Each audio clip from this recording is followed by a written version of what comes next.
Your host. We are live and recording.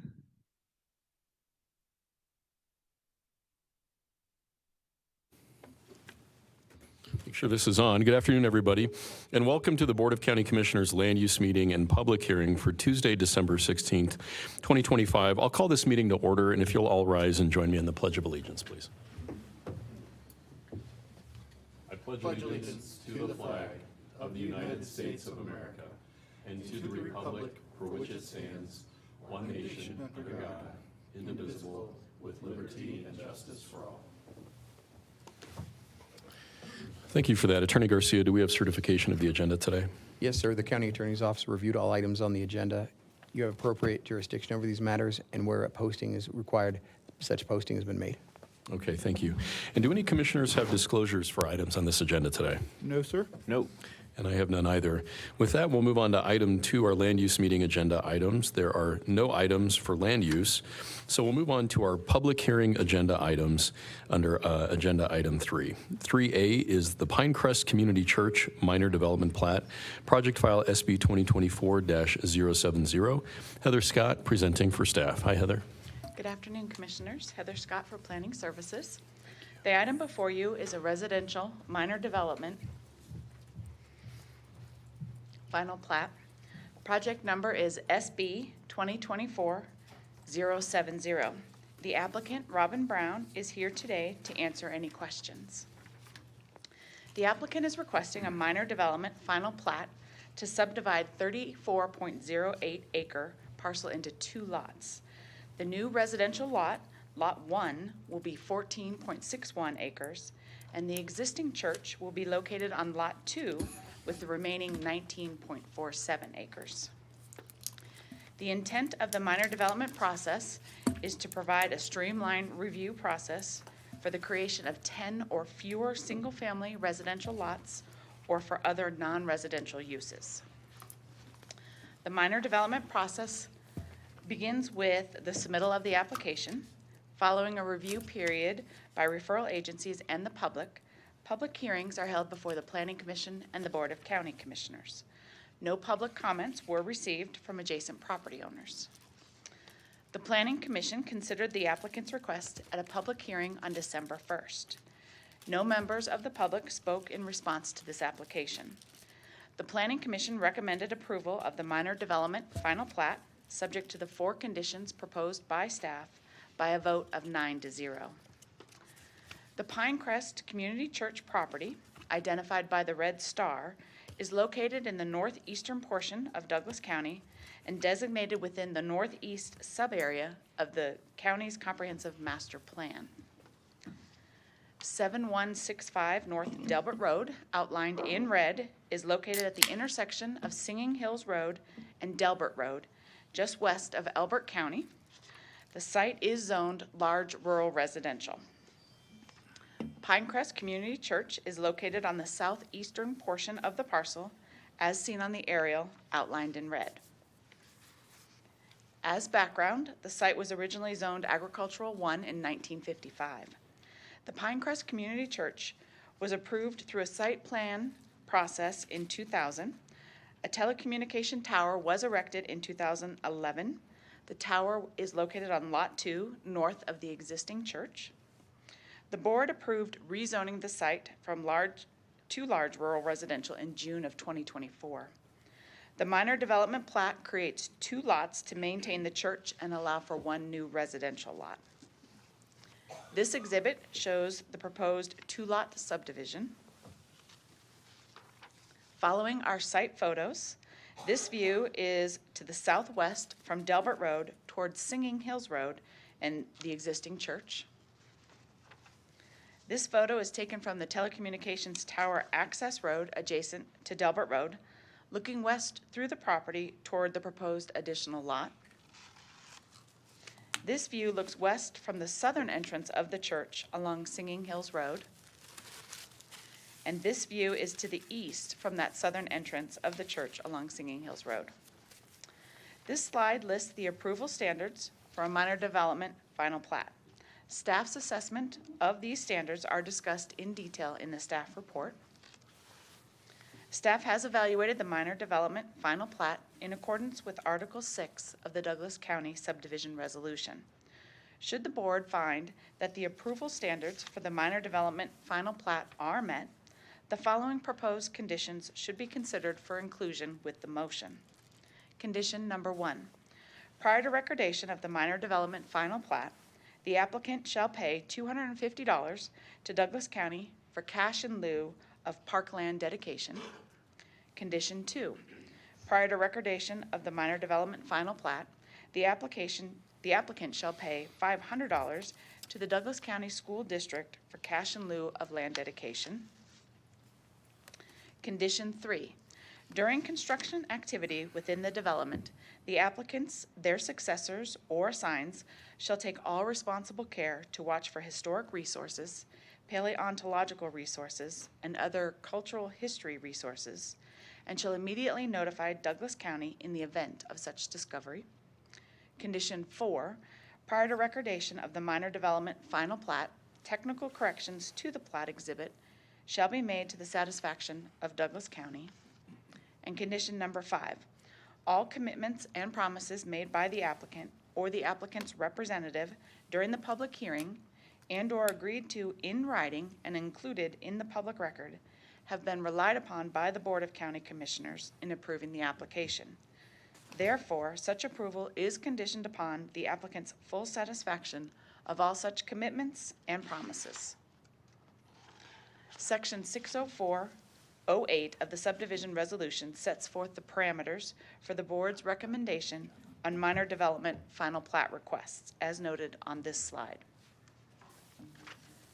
This concludes staff's presentation. I am available to answer questions on the staff report at this time. Otherwise, Robin Brown is here on behalf with the church. I believe the church is also here.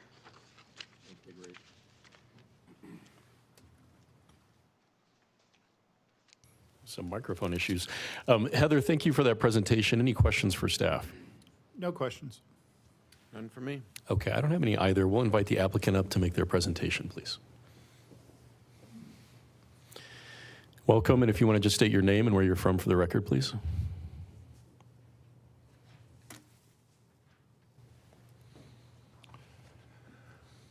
Good afternoon. My name is Will Kirchner. I'm speaking on behalf of the church. I'm a resident of rural Elbert County. I'm Robin Brown, and I'm the applicant who will be buying the subdivided property. And sirs, we have no formal presentation for this available to answer any questions. Thank you so much for that. Any additional questions for the applicant? I have done. Okay. Do you want to give us a little history, maybe how this all came about? Well, the church originally bought the property in 2003, built the church. It occupies a relatively small portion of the 35-acre tract, and it was decided the best use of the tract was to separate part of it and make it available for other uses. The church will accomplish its vision on the remaining 20 acres. Okay, great. Anything additional? Okay.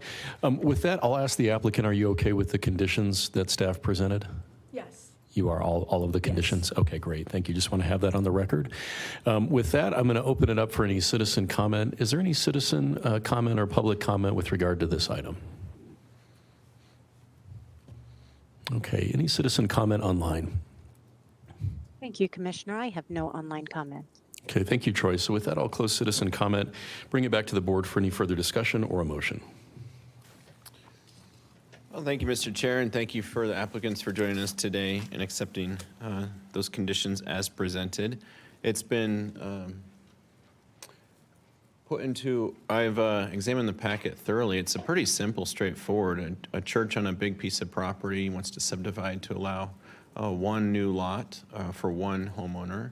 It makes sense to me, and therefore I move to approve Pinecrest Community Church minor development plat because it does meet all the approval criteria as presented with the 5 conditions as presented. And this is project file SB 2024-070. This seems perfectly reasonable to me, and I do think it matches our approval standards, so I will second. Great. So we have a first and second on the floor. Any further discussion? Seeing none, all those in favor signal by saying aye. Aye. Aye, and that carries unanimously. Congratulations.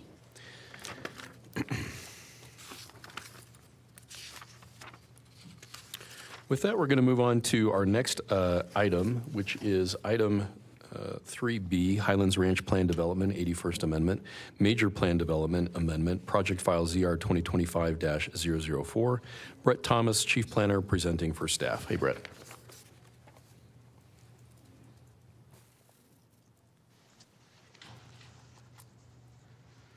Good afternoon, Commissioners. Brett Thomas representing Planning Services.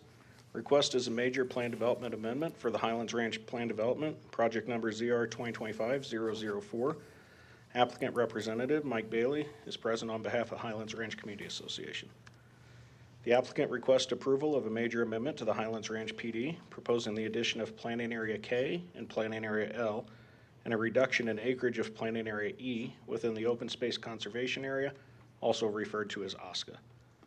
The intent of the major PD amendment process is to encourage innovative and creative design and to facilitate a mix of use in the development of balanced community, including residential, business, commercial, recreational, open and other selected secondary uses in accordance with Section 2467-101 of state statute. The major PD amendment process begins with submittal of an application. Following a review period by referral agencies and public, notice is given for public hearings before the Planning Commission and Board of County Commissioners. Comments from residents were received through the review process and were included as attachments to the staff report.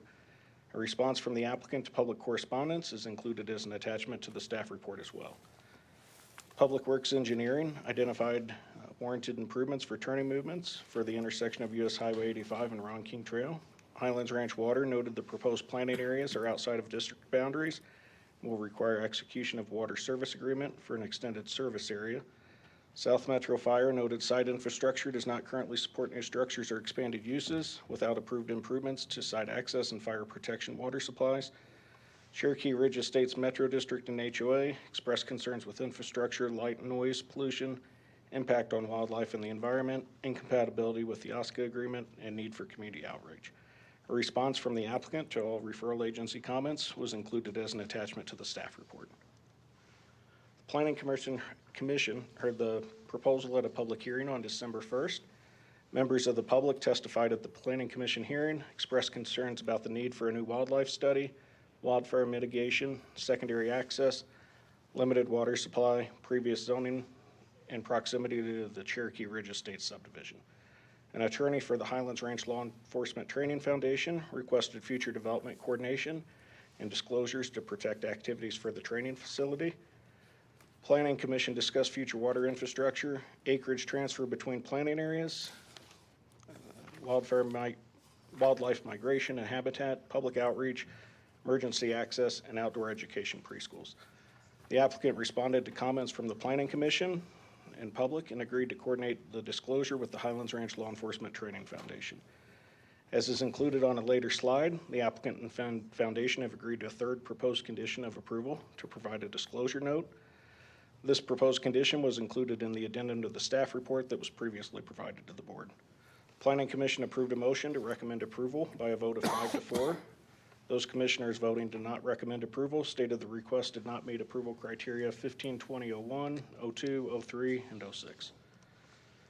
The Highlands Ranch PD was approved by the board in 1979. This is the 81st amendment to the original PD document. OSCA is an 8,200 acre non-urban area within the Highlands Ranch PD that was established as part of an agreement in 1988 between the county commissioners, Mission Viejo Company, and Highlands Ranch Community Association, who is the applicant for this amendment request. The portion of OSCA under consideration in this amendment, indicated by the red star, is generally located in the northern portion of the county. OSCA is located in the High Plateau subarea as designated on the 2040 Douglas County Comprehensive Master Plan. This is an aerial of OSCA with the areas of amendment outlined in red.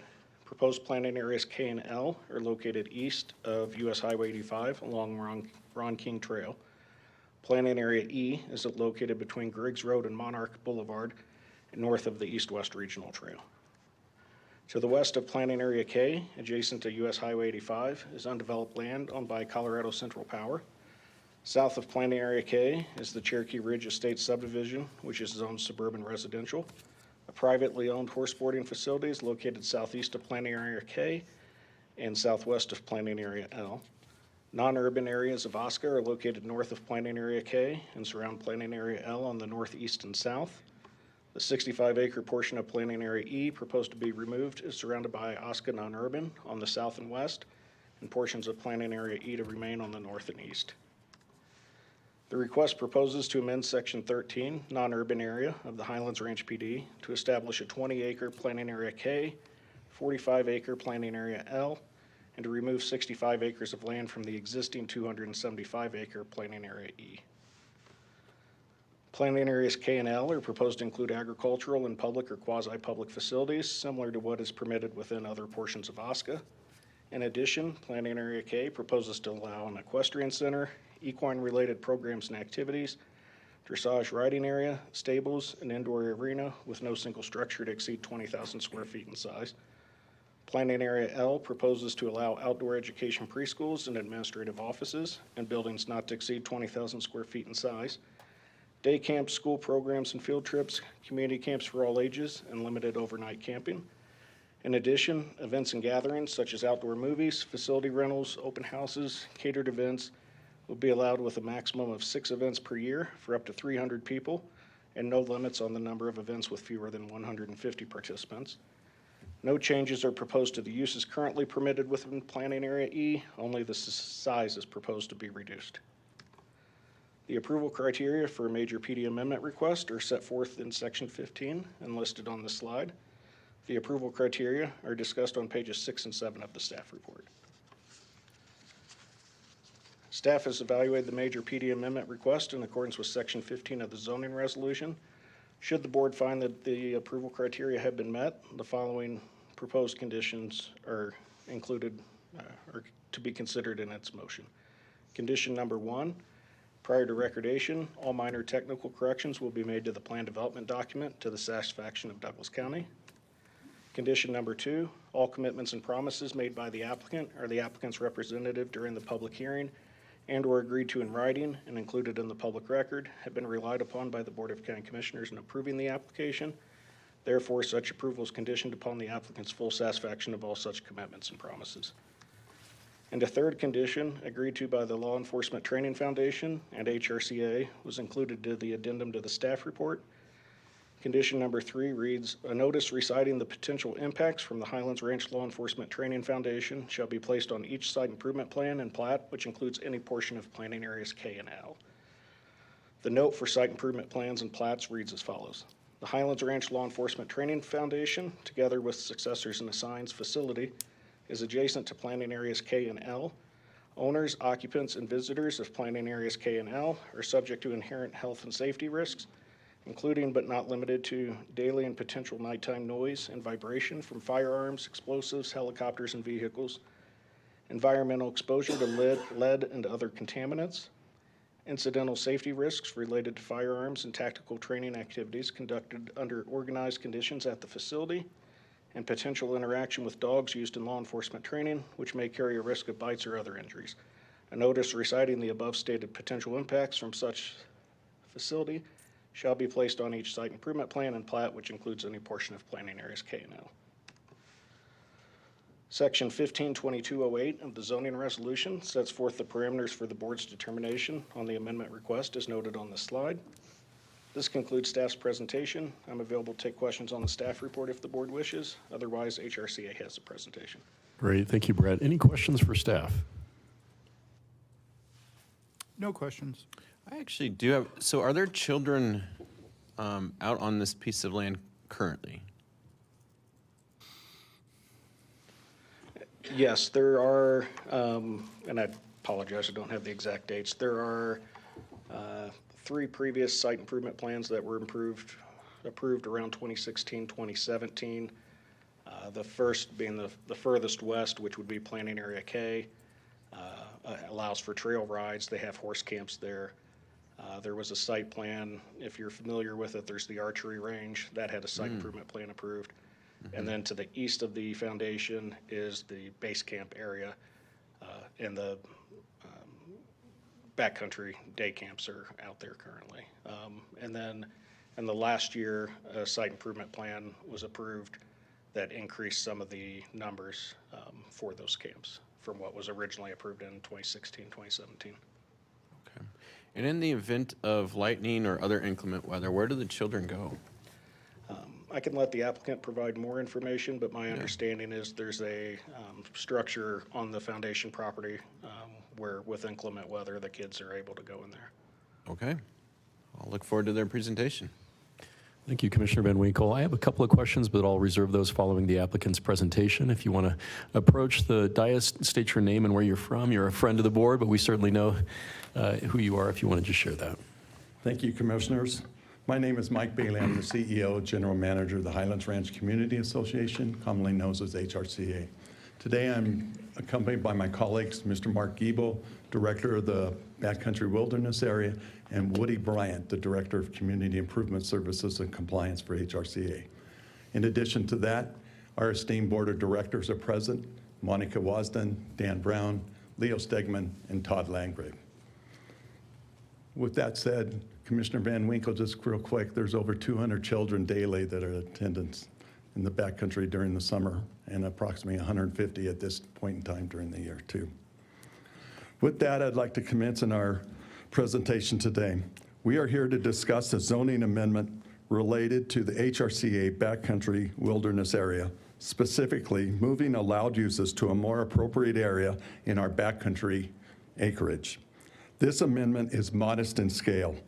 It is essential to continuing the mission of our community and what we have committed to, protecting wildlife habitat while providing a safe, meaningful outdoor education environment inclusive of recreation for our residents and visitors. Today, our goal is straightforward: to clearly present what the HRPD allows, what HRCA has chosen to do, the extensive public process this proposal has already undergone, the wildlife and community benefits of the site, and why Colorado Parks and Wildlife agrees this is the best location for the proposed amenities with the least possible impact. This zoning amendment affects less than 1% of the entire acreage of the wilderness area. I'll walk you through the facts and the planning framework that governs this area now. This map shows all the different planning areas, the outlined areas.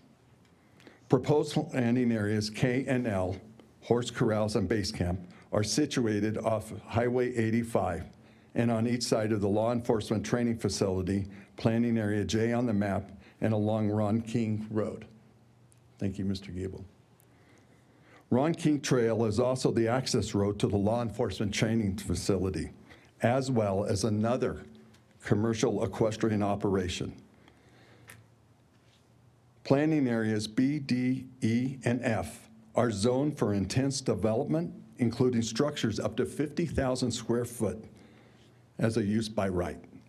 Churches, recreation centers, fire stations are all allowed uses in those areas. Additionally, an equine center is allowed. Planning areas B through F make up approximately 9% of the total 8,200 acre site.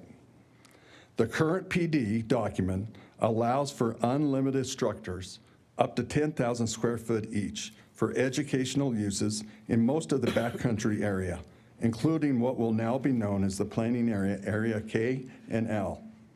The PD contemplated way back that these areas would be developed so that the management of the rest of the property would be covered financially by the development of these areas. HRCA has never taken advantage of that. Instead of profiting from said development, we have spent millions of dollars over the past 16 years of ownership to protect this land and preserve the wildlife habitat. Moving allowed uses to this location is not just a good option, it is the best option for our entire 8,200 acre site. This area is already significantly impacted by human activity. The Law Enforcement Training Center, adjacent residential subdivisions, a similar equestrian operation, and Highway 84 is less than a quarter-mile away. This means the habitat there is already impacted by human activity.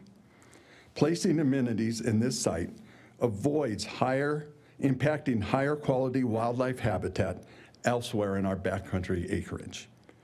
It also has the best access.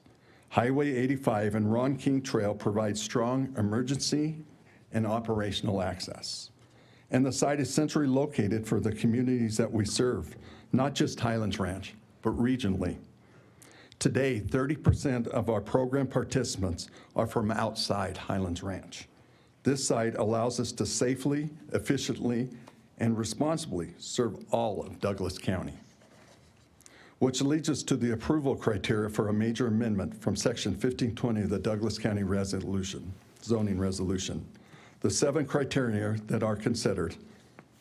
The first one, is the amendment consistent with the PD's overall intent and standards? Yes. Yes. I have outlined the intent and the standards of the PD and the allowed development with the previous map and explanations, and informed that the PD allows for development in the proposed planning areas K and L. This amendment does not change that philosophy. It implements it more precisely. It does not expand the PD boundary or increase total acreage that can be developed. It relocates part of a planning area to a more conducive site. And whether it's a more suitable location brings us on to the second criteria.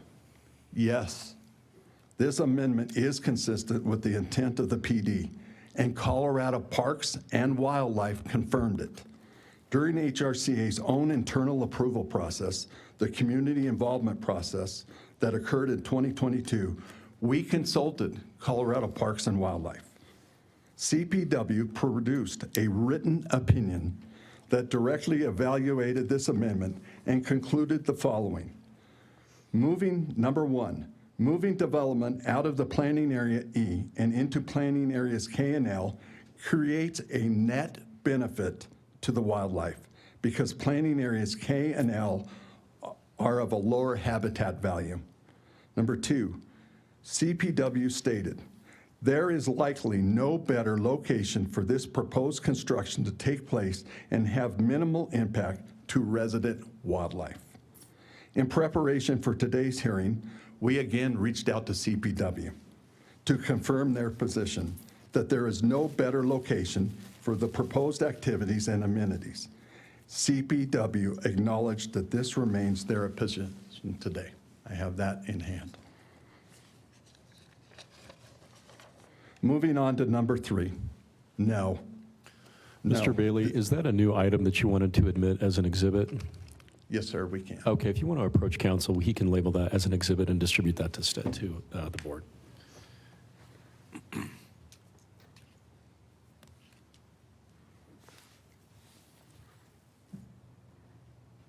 You can proceed. Thank you.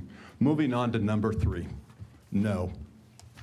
This amendment will not adversely affect the public interest or enjoyment of the adjacent land.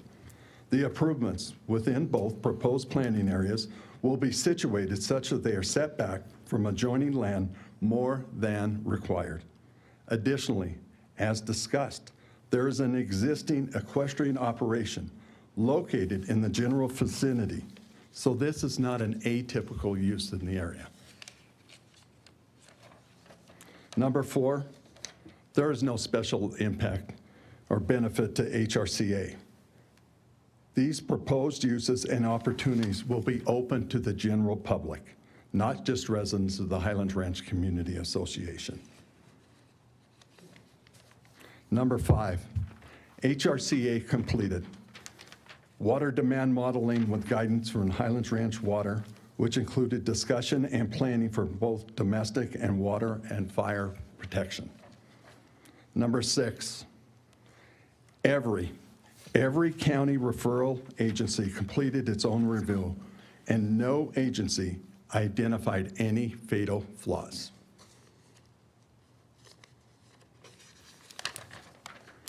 Number 7, a traffic study was completed and identified that the current and future level of service at the Ron King and Highway 85 intersection operate within acceptable levels.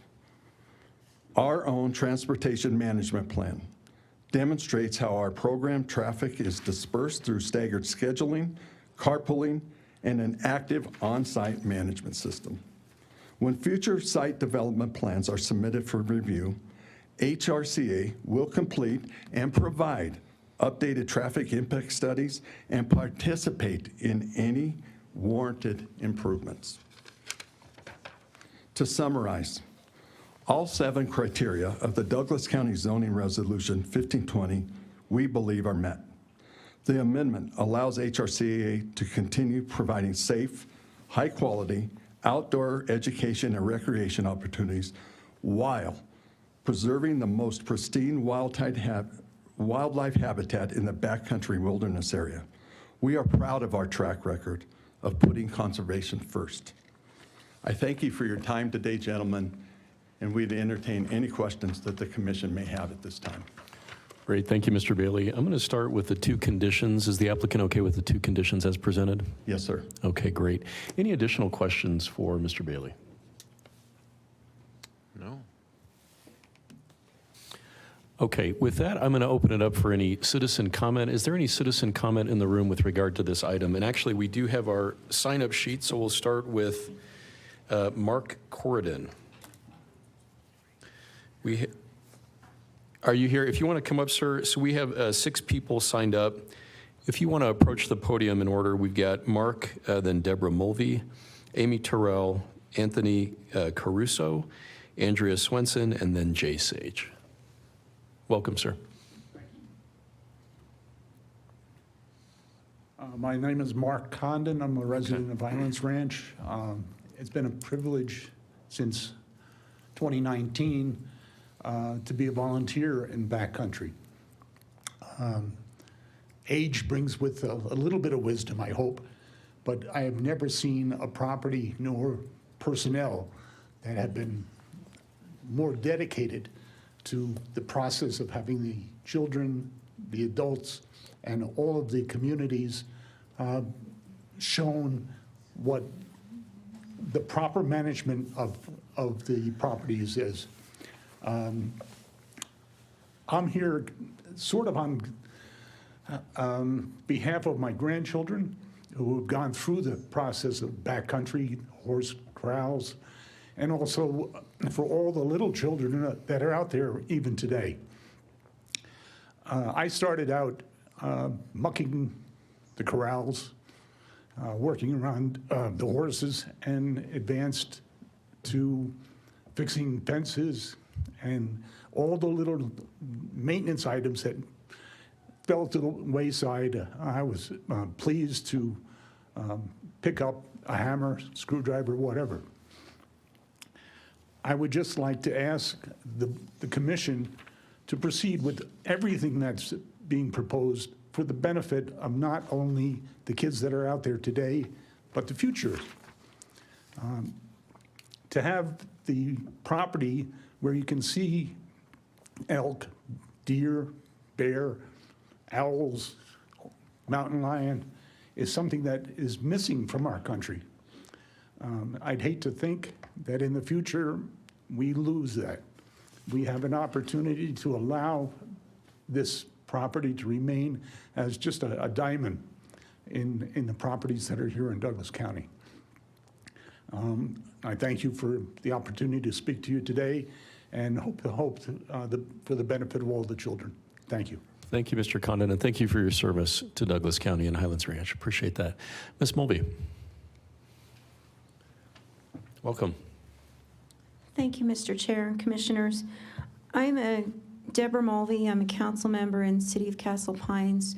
We're situated to the south on the eastern side of the backcountry area. And I am here speaking as an individual, but I bring with it my perspective as a city council member with that proximity. And my district that I represent is on that proximity. And there are two members of the Planning Commission who may not have been involved in some of the long-standing discussions about this area. And so what I wanted to share with you is that since I have been a 10-year resident and an 8-year member of council, it has always been an issue how this backcountry is being used. And the HRCA board has always been willing to discuss with us and with our residents how the area will be used. And a year ago, there was a plan for something else in the area. Years prior, there was a plan to perhaps move this facility in the area of my constituency. And over the years, what we realized is that our residents in District 1 have noticed not only additional use of the trails in this area, but also the additional incidence of wildlife in the area on this eastern side that runs between Griggs and Monarch. And so what we did was we spoke with the HRCA members and then the neighboring communities in the Highlands Ranch and realized that cooperation and a balance that the criteria mentions for the Oscar area is really the best way to go for where the facilities would be situated. And that balance was achieved last year when there was a decision with respect to the Wildcat Regional Park. And we would urge your approval of the balance being achieved again with approval of the facilities being located on the western side of the Oscar area. This location is much more conducive to what the residents desire and to the uses that the residents want to see. Thank you. Thank you, Ms. Mulvey. We have Amy Terrell. Is Amy Terrell here? Welcome. And again, if you want to just line up in order, we've got Anthony Caruso, Andrea Swenson, and Jay Sage. If you want to get line up at the podium. Yes, ma'am. Hi, I'm Amy Terrell. I live in a neighboring property here in Douglas County, adjacent to that. First and foremost, this is a there's a wildlife crossing right there at Ron King Trail in Santa Fe. It's one of two between there and Castle Rock. And it is a migration corridor, and large elk frequent it, and, as well as deer. And so this is really going to impact the migration corridor. This is also not a typical zoning change. There is an open space, there's a conservation easement there, which typically would have to go to court to change an easement. But as you know, the intent of the Douglas County zoning resolution is to provide a process in order to amend an official zone district map. And during the process, the first three factors listed are providing a water supply, lessening road congestion, ensuring adequacy of public facilities to accommodate public growth. These things are supposed to occur prior to moving zoning, not in an SIP. There are big question marks to the number of people that are going to be there, who all it includes, whether it is, the numbers are just, there's a huge question mark. And we have heard that the water supply has not been confirmed, and the traffic studies are very, they're just, HRCA has violated by double the number of cars to this date coming and going. Ma'am, your time has expired. If you can So- wrap up. Okay, so just consider all those things, please. Thank you very That much. should be in place. Thank you, ma'am. I'm going to call up Anthony Caruso. Welcome. Hello, I'm representing the HOA, Cherokee Ridge Estates. I don't know, do I okay. get 6 minutes? You get double your time, which is 4 minutes. 4 minutes, Yep. thank you. My name is Anthony Colarusso. I'm president of the HOA, directly adjacent, connecting to this proposed plan. We represent about 44 homes in the area, and I understand we're small compared to Highlands Ranch. Highlands Ranch is a very large community in Douglas County. But this area it's literally our backyard. We look down on it, we see it. As members of the community of Douglas County, we do oppose these changes. We have real concerns. I've lived in the neighborhood 4 years. My understanding is that HRCA has had activity in this area for 10 years. And my understanding is that much of the activity that has been present on this land, the proposed change, has been in violation. The cart was before the horse. Excuse me, the cart was before the horse. Even in the planning meeting, which I attended, HRCA said we moved a little fast in the past. We didn't always seek proper conditions or approvals, and zoning violations were issued to HRCA along the way. It's my understanding that there's been changes to bring them up to compliance. So effectively, the commissioners said, okay, you can keep doing what you're doing in this area. And as a community member, I think that's disappointing. I think I would like to see an entity, an organization as big as HRCA comply with the county zoning regulations in the first place. And so I do find it a little bit concerning that they're trying to move forward without extensive studies. It's nice that they got the letter from Colorado Parks and Wildlife, but to me, I want to see the data. Was there a study done? Or is this just an opinion, somebody wrote an email saying, okay, you can go ahead and move ahead? We want to see an actual wildlife study done in this area. We want to see a formal traffic study. I think you, as your planning commission mentioned, I don't think you have compliance on 1, 2, 3, or 6. Those are specific points that they mentioned in the planning meeting. Several of those members are community members of our HRCA. They live there, and they said they have no bias. Okay, but I'm telling you, as the people who look directly down on this land, who it directly impacts, when you have these large events, we want assurance of noise, of wildlife, of traffic, of fire mitigation. It's very dangerous where we live. I shared with the planning committee that every person in my family has a bag packed ready to go, because as we saw this last year, fire gets out of control, and there's one egress, one way in and out. And so this is about zoning today.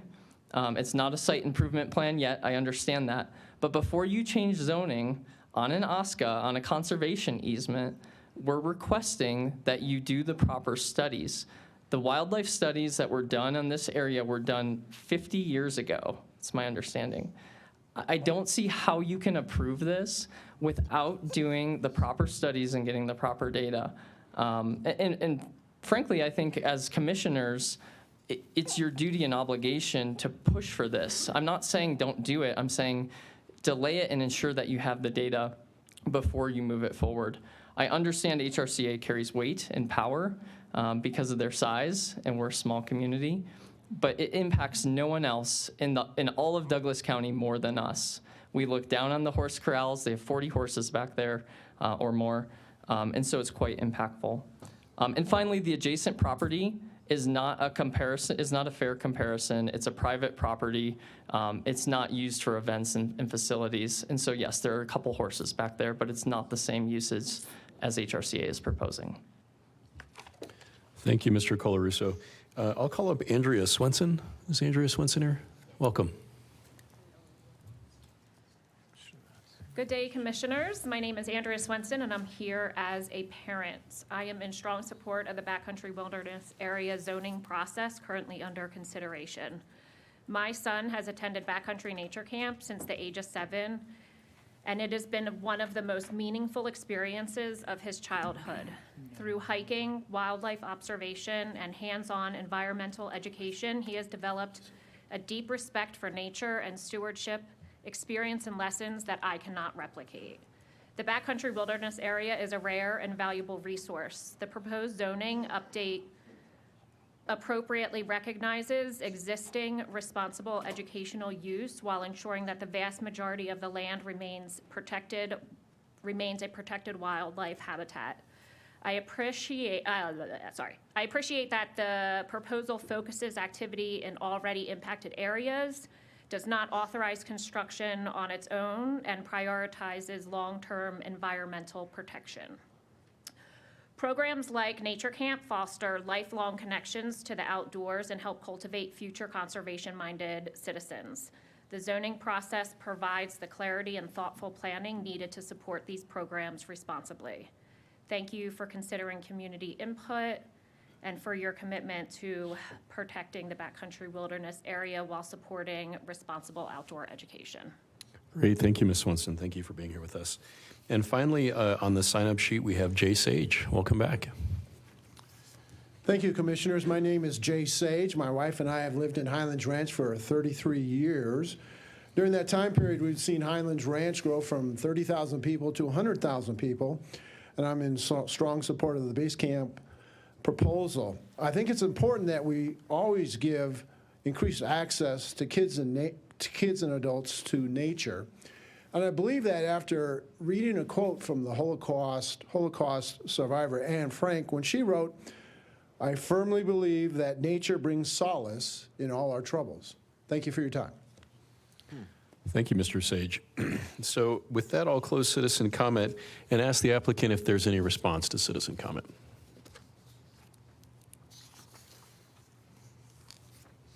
Just a matter of clarification, Commissioner, we have less than 20 horses on site today. Actually, there's 15. We have not exceeded over 20 horses in the past year and a half.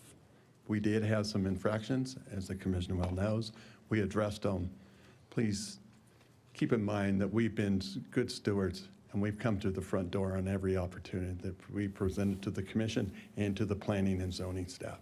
And we intend to keep that track record moving forward. Great. Thank you, Mr. Bailey. Any additional questions or comments from the board? I do have some questions, actually, Mr. Chair, for you, Mr. Bailey. So we heard from the HOA president of those nearby, that little development near there. He kept referencing that we look down upon it. Could you tell me where the nearest home is and kind of what the topography is? Where the proposed base camp operation, you wouldn't be able to see it. The topography would be over at base camp, so there's a foothill that would be there. The residents of concern overlook where the corrals currently are, and that's where a proposed equine operation is there too. Okay, so the equine, so there's the homes, and then what's the distance from the nearest home? It's over half a mile. Okay, then a half mile downhill, and then there's another ridge? Correct. Okay, and then there's the law proposed- enforcement training center is in sight as well there too. Oh, all the gunfire and stuff. Okay. And then I think for those that don't, have never been a member of HRCA or lived in Highlands Ranch, could you describe a bit about how the HRCA operates, how you come to decisions, how you manage the HRCA?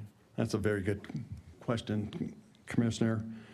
We are governed by 95 neighborhood delegates that elected executive board of directors. The said delegates represent each and every neighborhood in Highlands Ranch. At that point in time, they're elected, they represent their respective neighborhoods, they elect the board of directors who then employ staff. We are not for-profit 501c3 entity. Everything that we do is open. We have advisory committees that are very active on our finance committee, architectural control. It's not solely directed by the board of directors by any way, shape, or form. Everything is open and transparent in our operation. So 95 delegates, have they seen this plan?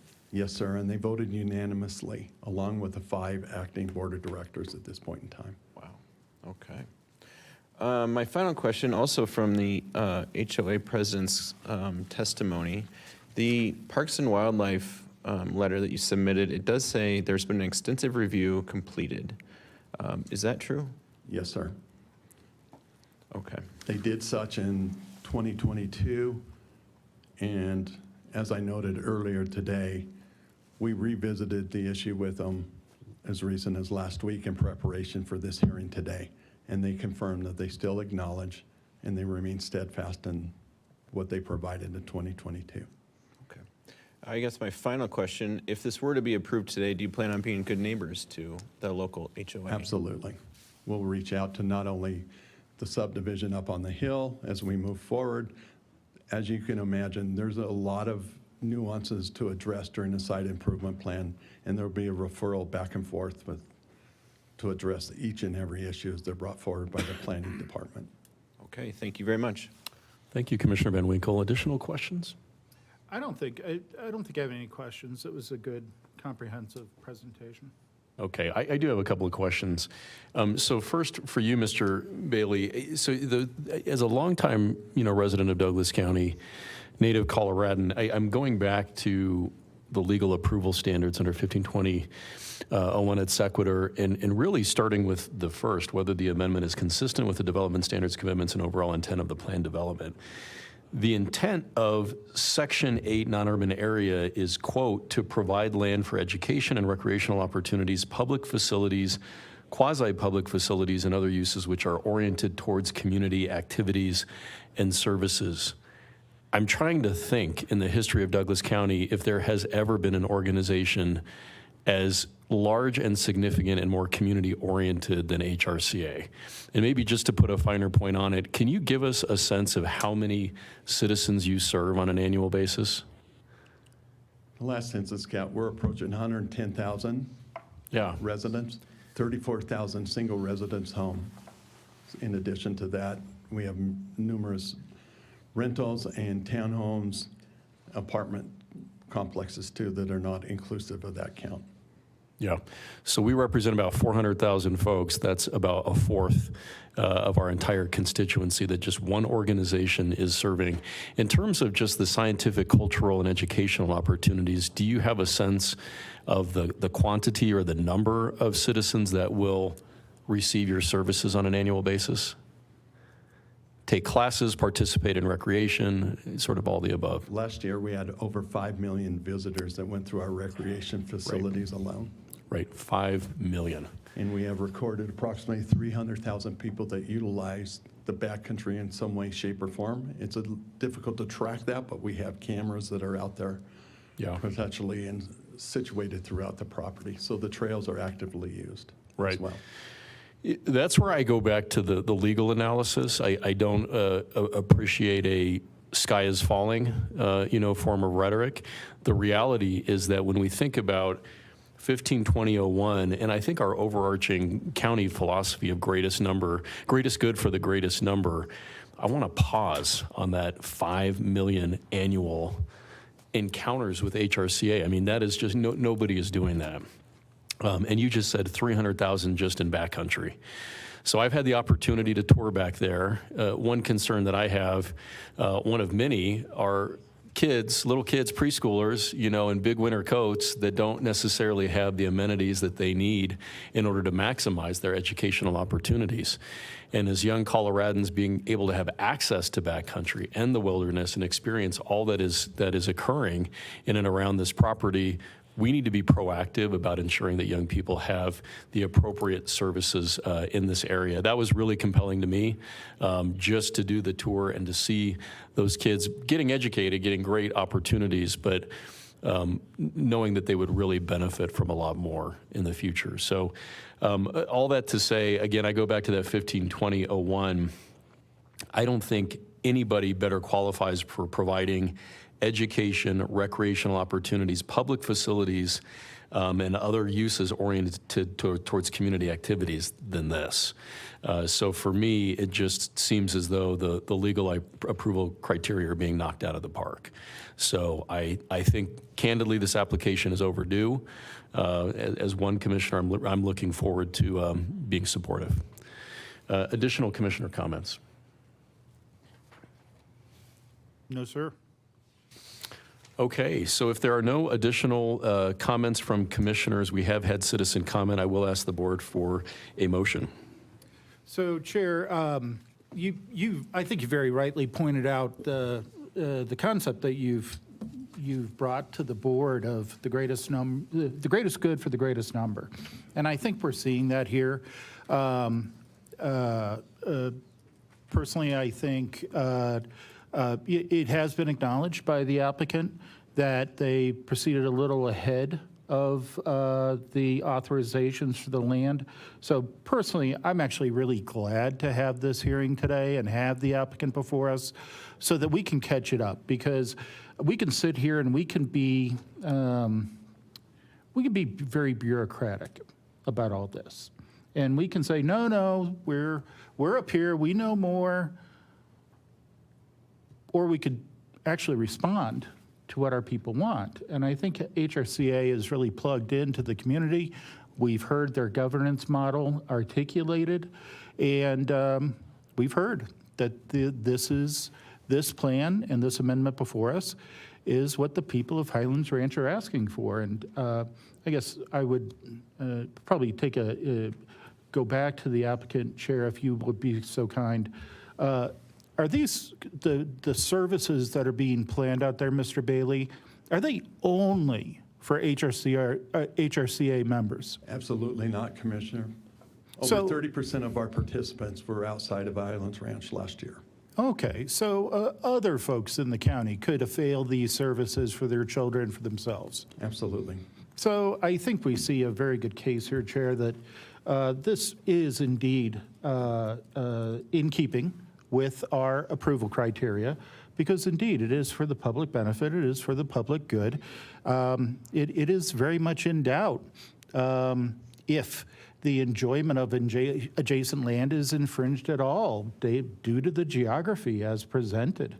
So if it pleases the board, I do have a motion to approve Highlands Ranch Plan Development, 81st Amendment, Major Plan Development Amendment, because it does meet all the approval criteria as presented, with conditions 1 and 2 as presented, project file ZR 2025-004. And I thank you for that motion, Commissioner Teal. I'm seeing a correction maybe from staff that it's 3 conditions as presented. Are you Yes, okay amending that? Well, Chair, the motion was made purposely omitting condition 3. We can talk about it, we can take a look at it again. In my opinion, I don't believe it's proper purview of this board to dictate that condition of a warning. If that's something that HRCA does feel should be applied to the participants, then by all means, I think they should do it. They should proceed as they see best. But really, based on the content that I read, I don't feel comfortable including it in my motion and would have my motion stand for conditions 1 and 2. Thank you for that clarification, Commissioner Teal. Do you want to show the original conditions to make sure we're understanding which ones are being moved upon? Okay, so that's 1. Let's see 2 and 3.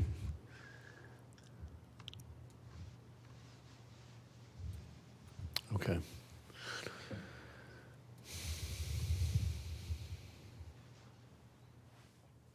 Brett, do you want to speak to this condition?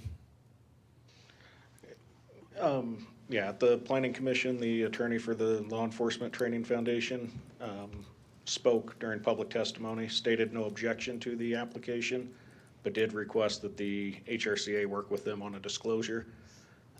Mike can probably speak to this more than I can, but since Planning Commission in the last 2 weeks, they've had some back and forth. This is the language that my understanding is the foundation and HRCA have agreed to as a condition that would go on future site plans and plats. Okay, Mr. Bailey, did you want to further clarify? I understand your concern, and respectfully, Mr. Teal, we are okay with the language as presented in trying to be a good neighbor with the law enforcement.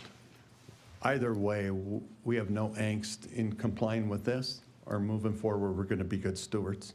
It's simply up to the commission. We are going to be good neighbors and good stewards of the property. Okay. So with that additional insight, Commissioner Teal, does your motion stand? I'd like the motion to stand, and if there's need for further debate, I'm happy to articulate in greater detail the philosophical position that I have, that if both parties are agreed, both parties are agreed. It is, this is outside of our purview to enforce something that both parties have agreed to. Okay, thank you. So if I'm understanding your motion, you are moving this ahead for approval based upon the 2 conditions, not the 3rd, and if it is of the interest of the applicant and the stakeholders to institute such signage based upon that agreement that you have, we would leave that to your purview if that's your interest. Am I understanding that correctly? Yes, sir. Okay. I mean, we're not dealing with a private resident new to the county here. We are dealing with a community organization who I think we've seen displayed is indeed working for the betterment of their community. Therefore, I believe it's unnecessary, and quite frankly, philosophically, I think it's outside of our purview to require enforcement of something that has already been agreed to between two parties. Okay, thank you, Commissioner Teal. Is there a second? Yeah, I actually was reading that and thinking, hold on. I actually was reading condition 3 in the packet prior and had the very similar thoughts. HRCA it's not, like you said, a new resident to the county, has a very large board, and has been working for a long time very closely with the Sheriff's Department and the Law Enforcement Training Center. In fact, I believe when there is lightning and things that the Law Enforcement Training Office will open its doors and make sure that those kids are safe. So there's been a long partnership there, and I have no doubt that these two entities can continue to work very closely together. Very mature, very good neighbors to each other for a long time, and I believe continue to be. As far as the application before us today, I for one was surprised when beginning the review of this that the area, the original PD, allowed for quite heavy development back there. All my life it's been a rather open space, rather agricultural oriented. And that's how I think of it. That's how I want to preserve it. And I think the application before us does preserve that in many cases. I'm glad the Parks and I believe it honors the desire to hold true to the non-urban nature of the backcountry and keep the agricultural nature alive, while also upholding the agreements of 1979, imagine that, in 1980, also for allowing educational and recreational opportunities. As far as the questions about wildlife and things like that, I'm very glad you added and included the Parks and Wildlife review of the land. And I'll just read from it that the proposal will allow HRCA to further enhance their ability to connect with Douglas County residents with the outdoors and provide recreational, educational, and conservative opportunities for generations to come. Colorado Parks and Wildlife offer their support for this amendment in moving forward as requested, and also states that it is a net benefit to the wildlife in the backcountry of Highlands Ranch to proceed. The one area where I had some concern was the one small building and that will be reviewed at further dates, so it's not necessarily for today to review the specs of that building. But I understand it to be out of sight of the nearest home, which is a half mile away, and vertical, pretty dramatic altitude increase. And it's gonna be probably about the size of Walgreens, if not a little smaller probably. For the kids that want to learn more and get out into the backcountry of Highlands Ranch. And therefore, I do second the motion and thank you for it. Okay, thank you, Commissioners. We have a first and second on the floor with the two conditions as presented. I'll ask for any further discussion. Staff, if we can put the approval criteria up one more time. And let me just ask, we talked a little bit today about CPW being on referral. Is there a reason that they are not, or are they, and we just got a delayed response? They were not included in the referral. They did reach out, post-planning commission. We had not seen the letter that you all have received, but. Okay. Well, if there's board support, I would think on issues of this nature, we'd want to include CPW just naturally as a potential referral source. I think it's very helpful to have the letter. I agree with Commissioner Van Winkle. If I was in the position of the applicant, I'd be pretty frustrated, actually, because the letter was dated 2022, and it very clearly states that CPW would like to offer support for the amendment to move forward. That was 3 years ago. I agree with my colleagues. Oh, Mr. Chairman. Yeah, please. Well, he did provide us, dated December 3rd of this year, a reinforcement of that letter. Correct, yep. So he had to And that was from reiterate. the district wildlife manager of CPW. Yeah. Yeah. That's a good point. So we got the 2022 and yet another comment of December support. 3rd, and I checked that myself. I should have been clear in my statement prior. No, I get it. I just hearken back to the fact that we had support 3 years ago for this concept. So I agree with my colleagues. I really appreciate the analysis and the hard work of staff. I thank everybody for being here to comment and share with us. I do believe the legal approval criteria have been met and will be in support of my colleagues. Any further discussion? Seeing none, all those in favor signal by saying aye. Aye. Aye, and that passes unanimously. Congratulations. Chair, I you, wonder if Commissioner. we could take a short break. We've kind of been at it for a couple hours now. We have. We'll take a brief 5-minute recess and reconvene about 3:10. I'm sorry, 4:10. Wish it was 3:10. We are way past that.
Recess. We're going to continue forward under item 3, our public hearing agenda items.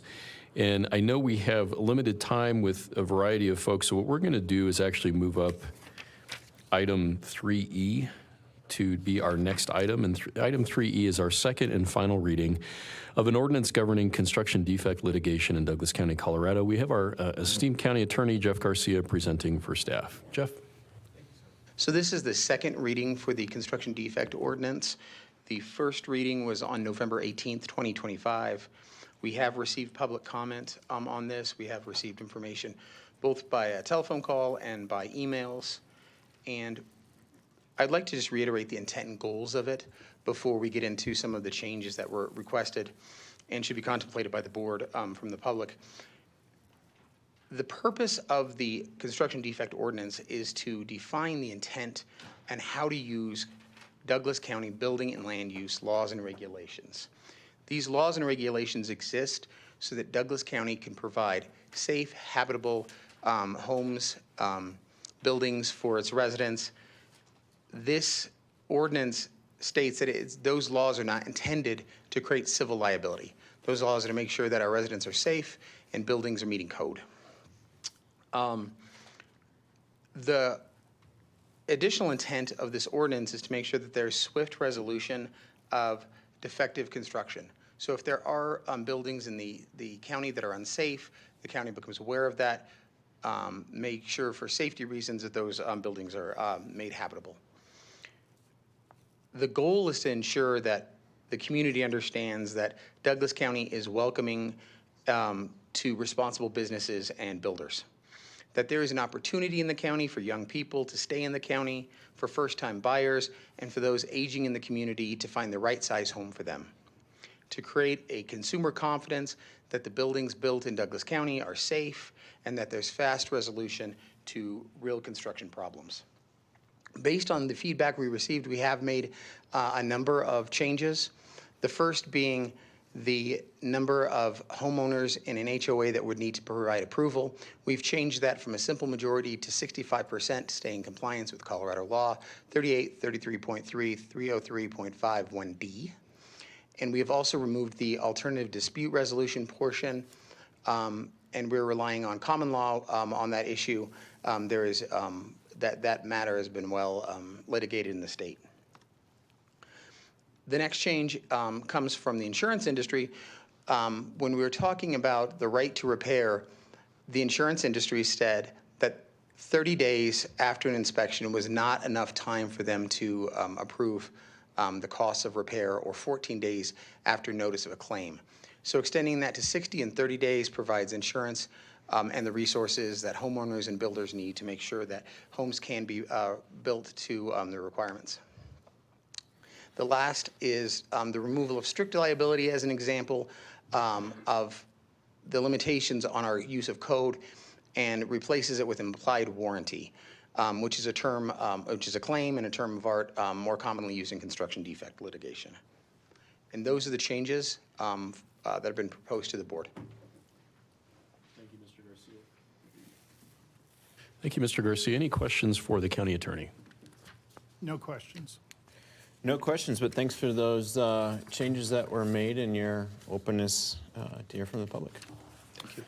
Thank you, commissioners. And I'll reiterate my comments from the first reading that this is really great proactive work on behalf of the county legal department. And as an attorney myself that worked in commercial real estate for many, many years, like others in the room and elsewhere have been battling construction defect and trying to identify ways to implement workforce housing in and around in our communities. This is a really wonderful added potential benefit to our community. I think it can provide a significant opportunity for individuals to buy those early building blocks of wealth, those one-bedroom, two-bedroom condos that they can own as opposed to simply rent. And addressing construction defect has been really the largest impediment to that sort of opportunity for decades. So I'm really pleased to see this move forward, and I don't believe I have any additional questions. With that, we're going to open it up for any citizen comment, and we do have our sign-up sheet on this item, item E. If you'd like to line up at the podium, we have Michael Lodell. It's hard to read what was written here. But Michael, Jeff Corain, Ted Leahy, Susan Turnquist, and then Bob Marshall. If you'd like to line up.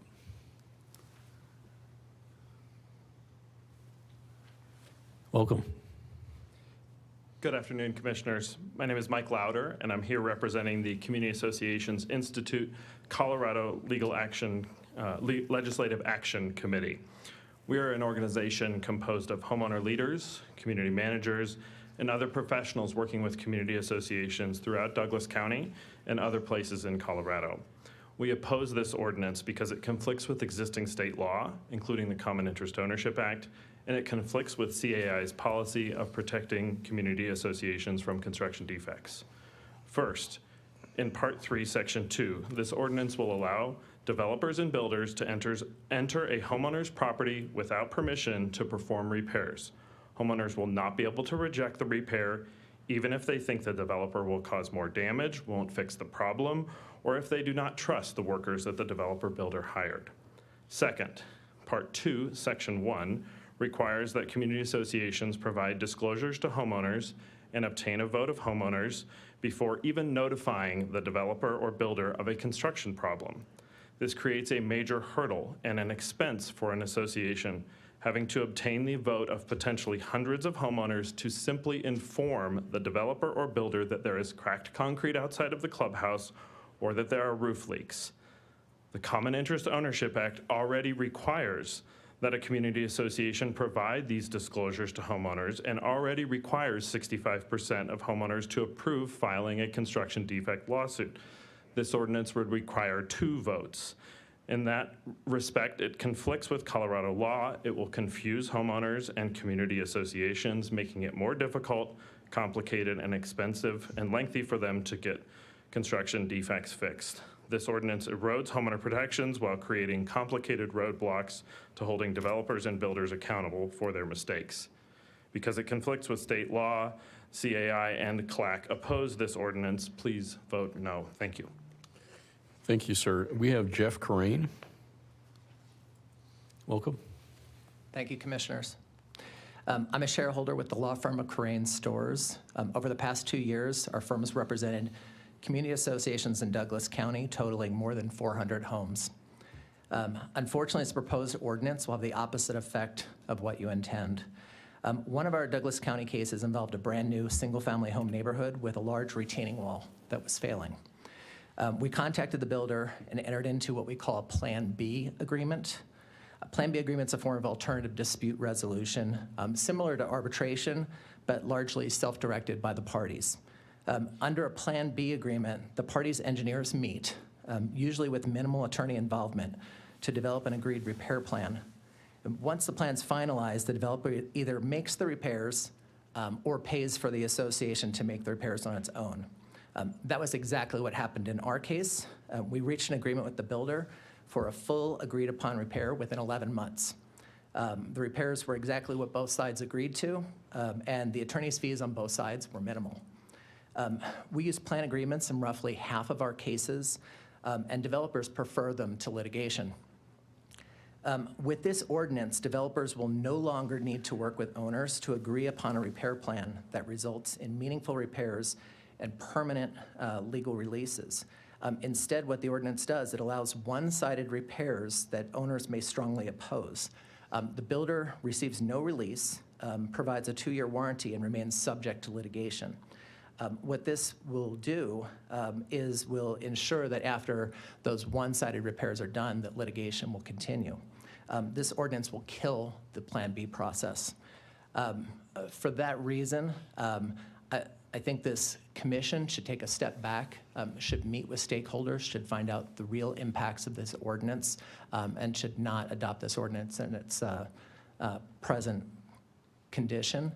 That said, I want to commend this board for Part 1 of the ordinance, which requires homeowners to put the county on notice of their construction defect claims. I think that would make you guys the first county to do that, and I think that's a fantastic first step, that the county actually cares enough about construction defects to collect that information. I would think the county should actually try to collect information on how the cases are resolved as well. Great, thank you, Council. I'm going to call up Ted Leahy. Ted?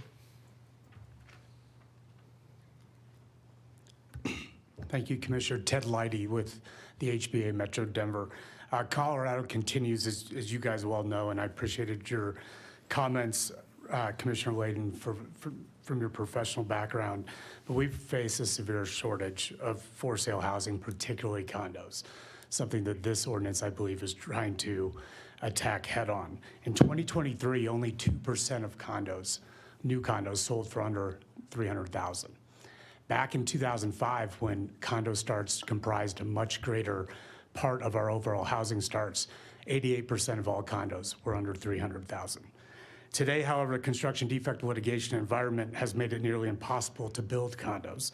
The magnitude, frequency, and uncertainty of litigation has often driven by minor or technical claims rather than actual damage, have led to escalating insurance costs, and driven many builders, insurers, and even lenders out of the market altogether. For example, between 2007 and 2022, the active number of condo developers and builders fell by 84% from 146 entities to 23. We know that number to be fewer because builders that we represent that were building as late as 2022 no longer do build.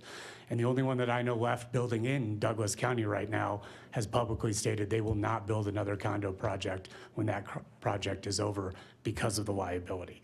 This proposed ordinance represents a balanced and thoughtful approach. It actually helps you guys, it helps the homeowners, address these issues more quickly without legal contingency fees that drive up insurance costs and overall litigation costs and make these products harder to deliver, harder for your workforce to gain homeownership, and harder to retain young people or even help them get off the ground and onto the ladder of homeownership and build wealth. Insurance, in my last 5 seconds, represents for condos are 4 times greater the cost than it is for building similarly constructed for sale rental. We applaud you. We applaud the city attorney or the county attorney for bringing this forward. It's something that's well in need of resolution. Thank you for your time. Thank you, Mr. Leidy. Susan Turnquist. Susan Turnquist in the room? Okay, I don't think we have Ms. Turnquist online. Do we try? No, sir. Okay. So with that, we'll move to Bob Marshall. Is Bob Marshall here? Thank you. I'm Bob Marshall, M-A-R-S-H-A-L-L from Highlands Ranch. This effort, I think, is very misguided. Certainty in the law is very important.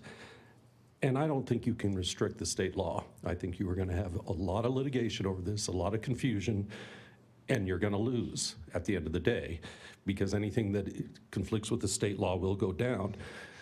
There are multiple claims that can be brought against construction defects. You've got breach of contract, breach of express warranty, breach of implied warranty, negligence, fraud, negligent omission, violation of the soils disclosure statute, negligence per se, and saying, well, you can't use a county's ordinance or construction regulation in a negligence per se case in the state court.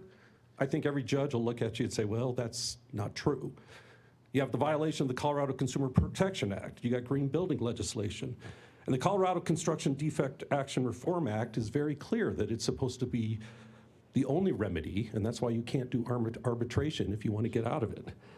You're trying to impede into an area that really the county should not be going. And I've been a big supporter of construction defect litigation, especially for the condo area. But this isn't going to the condos. This is going to any kind of construction. I supported 1272 this last session, voted for it. But this is not the way to go. Again, I think you're going to create far more confusion and far too much litigation over issues that shouldn't be litigated, which in the end are going to lose, but it's going to cost a lot of people some money. So I would urge you to either totally reform this or reject it. And then as a final comment, I just want to make sure you all understand that I'm in violation supposedly of your decorum with the pen, wearing the same shirt the woman you threw out the other day. So Sir, that's arbitrary and patently capricious- inaccurate. I'm going to ask you to keep your testimony to the The purview of testimony the... is your First Amendment Sir, violations. you're now out of order that's and what you're we're here past for. the time for comment. I'm going Well, to turn you it left back everybody to... else to go I'm going to turn longer. it... So again, Actually, the sir, the arbitrary individual and that you're capricious talking about was removed for disrupting a public hearing. We will actually pursue criminal processes for those that violate. If you go down to the Christensen Center and you start interrupting a judge, you will be asked by the sheriff to leave and you will be prosecuted. Is that what you're interested in doing, sir? We support the military strongly in this county, sir. Sir, you are again disrupting a public hearing. We're going to make note. So does the Sir, you are legislature. disrupting a public hearing. If you did this at the Christensen Center, you would be asked to leave by the bailiff. Or the Capitol. Okay, we're going to keep, or the Capitol where you proclaim to work. I'm not sure how many bills you've actually passed, but you do proclaim to work there. I'm going to ask council to respond to citizen comment. Yeah, so I won't take credit for inventing the wheel on this. That's not the case. In fact, we looked at 11 local jurisdictions that had adopted some level of construction defect reform and tried to put the best practices available. The strict liability, the negligence per se that was discussed is a ordinance that exists in Denver. I do believe that that these sections have been looked at and would survive a constitutional challenge.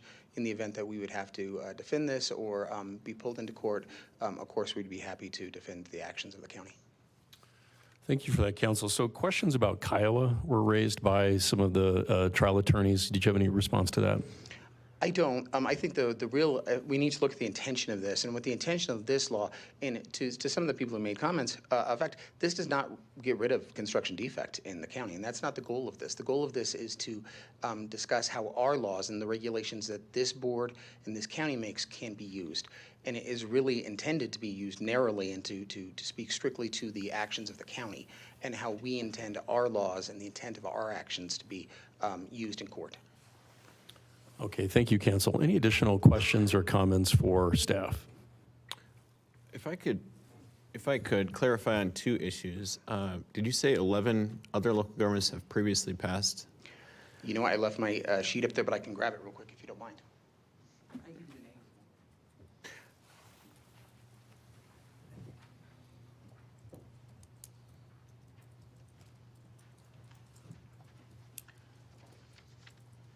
So we look at the best practices from Aurora, Lakewood, Lone Tree, Centennial, Colorado Springs, Wheat Ridge, Broomfield, Commerce City, Loveland, Littleton, and Durango in putting this ordinance together. Okay, so we would be the 12th local. 13th, I'm sorry, sir. 13th, okay. And then my second question, there is a provision in there already, and it's written pretty clearly, but just to be clear, does anything we're doing today diminish a defendant's or a claimant's or anyone else involved under Colorado state law?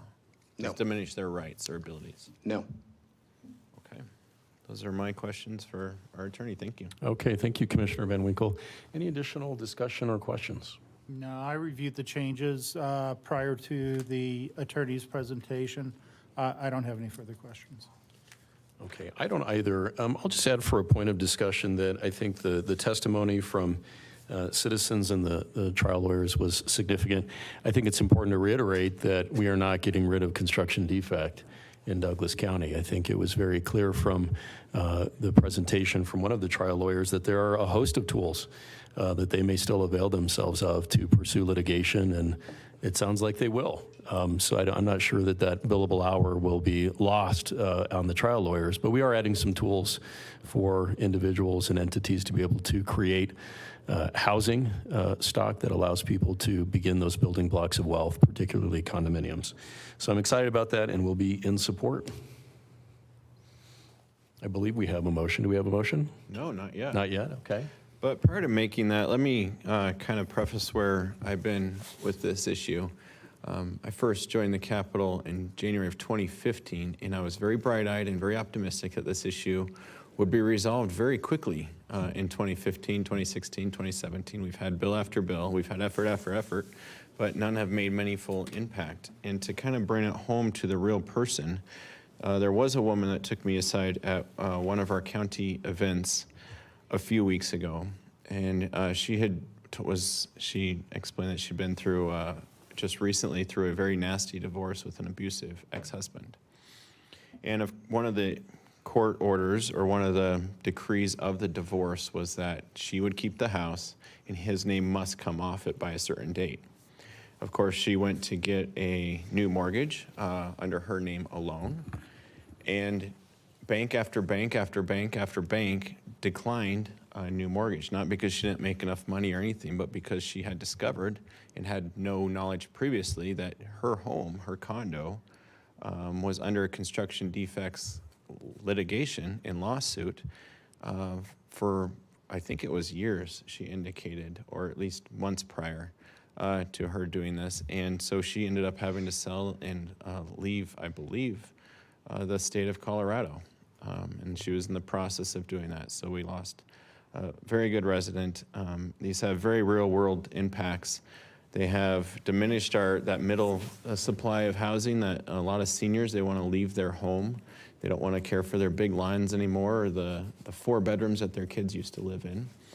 Would love to downsize. And for a new homeowner, on the flip side, it is really that first opportunity to create equity to purchase a property as opposed to pay endless rent that never gets paid back. And so the intention of this is to free people, at least here in Douglas County, and at least in a small part from one of the most irrational and harmful housing policies anywhere.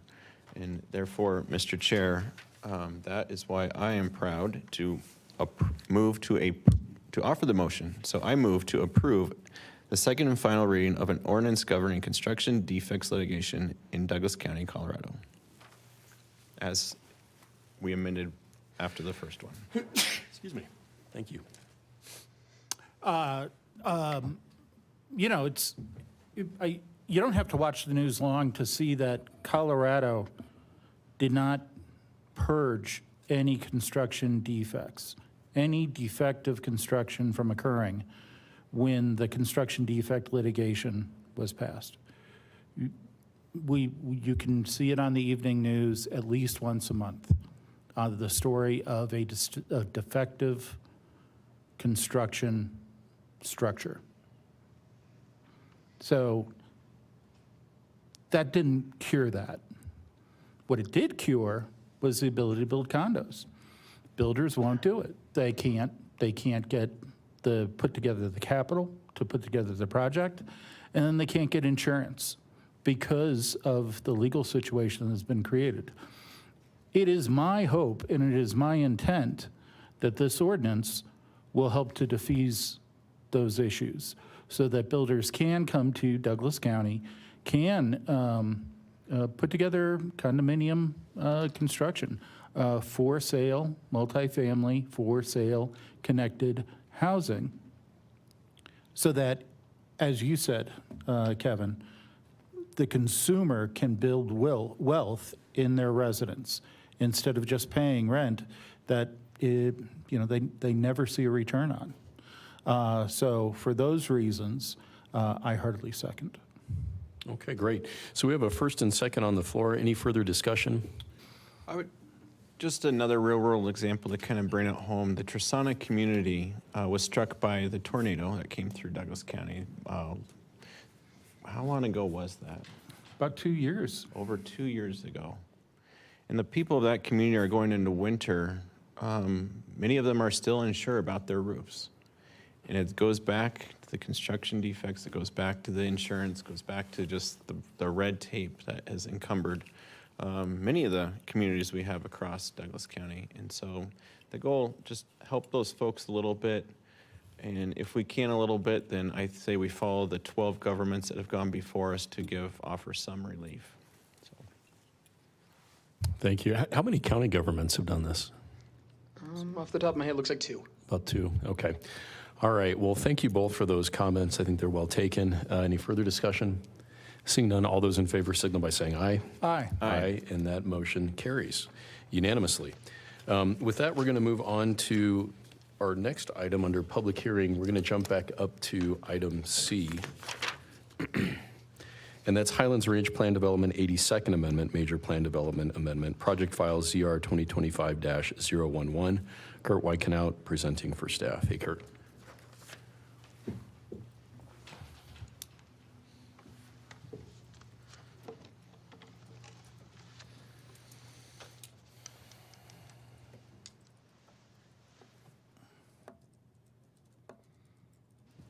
Good afternoon, Commissioners. Kurt Whiteknott presenting for staff. This request is for a major planned development to the Highlands Ranch planned development. The project number is ZR 2025-011. The applicant representative, Dan Avery, is present here as well and has a presentation. The applicant, in this case, requests approval of a major amendment to the Highlands Ranch plan development, proposing the addition of planning area 66A, which will allow for limited, oops, and I did not pull up my presentation. I would like to apologize for that. It's been a while. There we go. 66A, which would allow for limited non-urban uses. The intent of the major PD amendment is to encourage innovative and creative design and to facilitate a mix of use in the development of a balanced community, including residential, business, commercial, recreation, open space, and other selected secondary uses in accordance with Colorado revised statutes. A little review, we heard this before here, but the major amendment process begins with the submittal of an application following a review period by referral agencies and the public. Notice is given for public hearings before the Planning Commission and the Board of County Commissioners. I received no comments from the public during this process. However, in its response letter, the Douglas County School District requested that new planning area be limited to only public uses, and that if Track C is sold, any proceeds are provided to the Douglas County School District. And the applicant representative provided a response to the school district, which is included in your referral packet.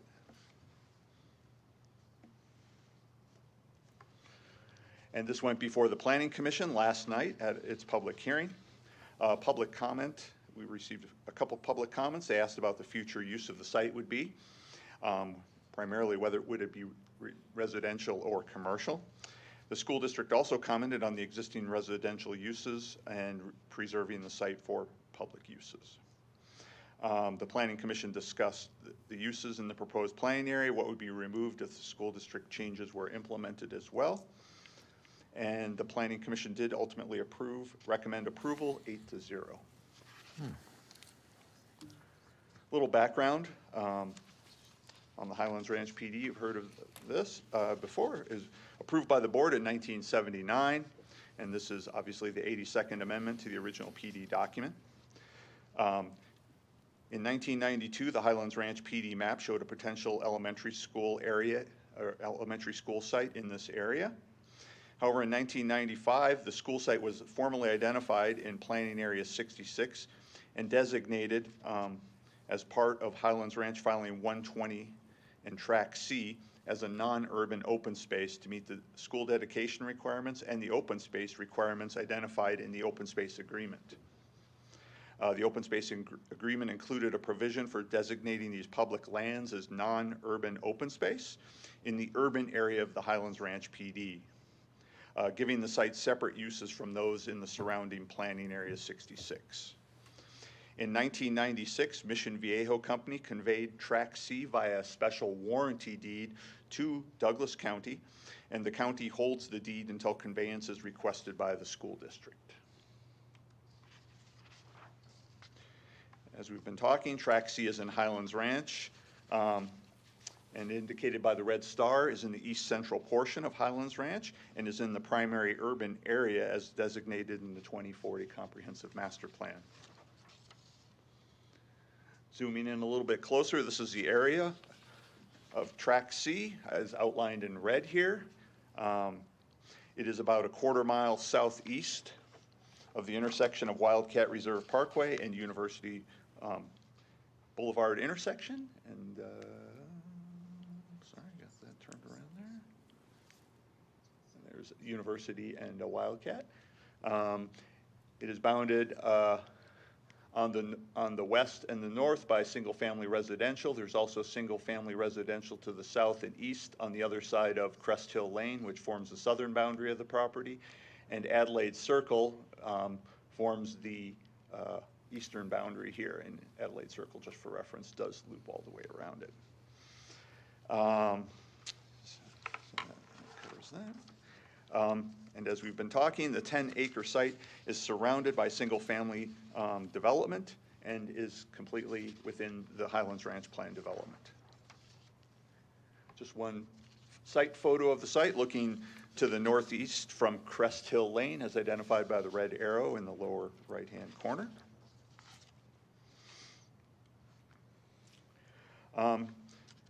This is an excerpt from the PD and the PD guide map. The request would amend Section 7 of the Highlands Ranch PD to establish a 10-acre planning area, 66A. And these are the excerpts seen on the screen. The highlighted section, just for reference, is the proposed new permitted uses in planning area 66A. And it would allow limited non-urban uses. The excerpt on the left highlights those. A copy is attached in your staff report. And when you take a look at the school district letter, the school district's request would essentially remove the private references within Section C of the proposed change.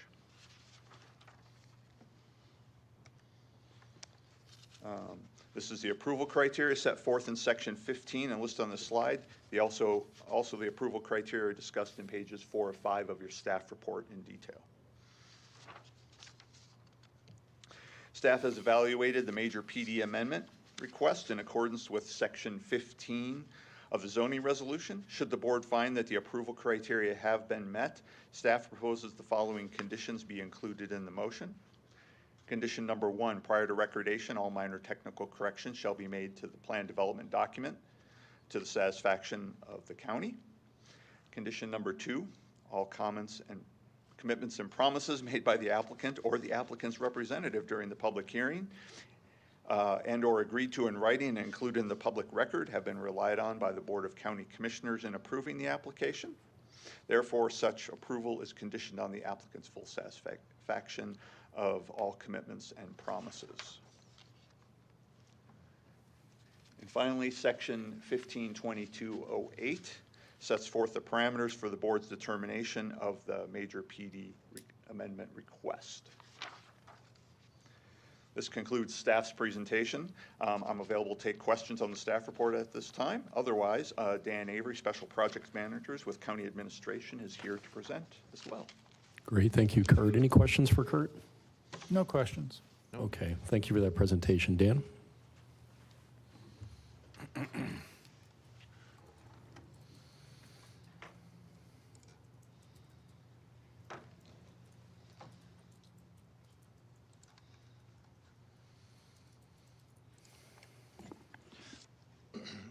Commissioners, my content will be familiar to the board.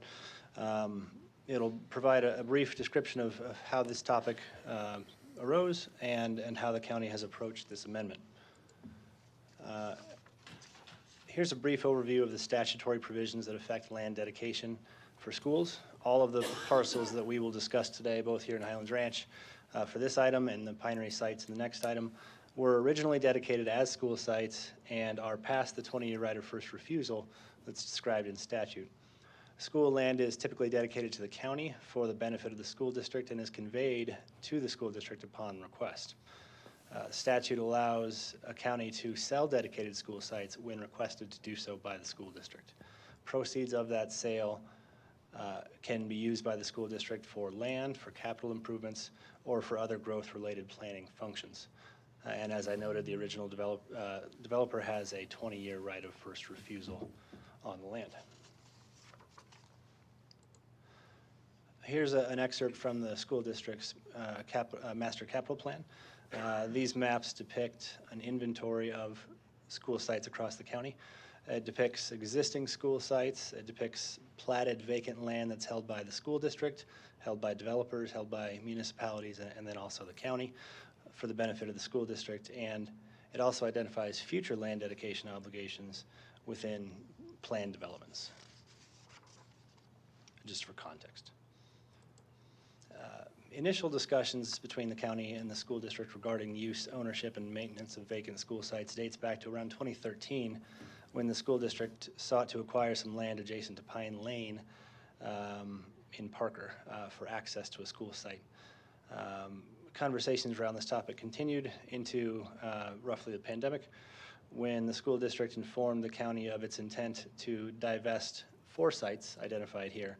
I'll describe each in a bit more detail as background, although I certainly recognize the board was aware of and a participant in these processes. The board,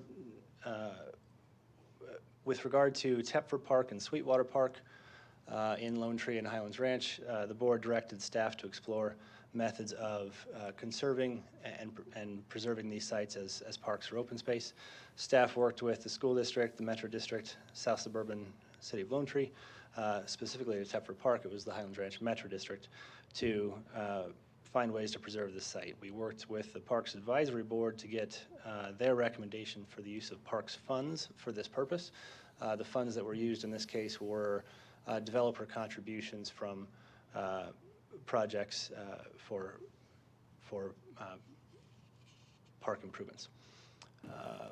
Ultimately, the county acquired the school district's interest to this site for $675,000 and conveyed the site to Highlands Ranch Metro District, who is in the process of renovating the park with new play equipment and an expanded parking lot, among other improvements.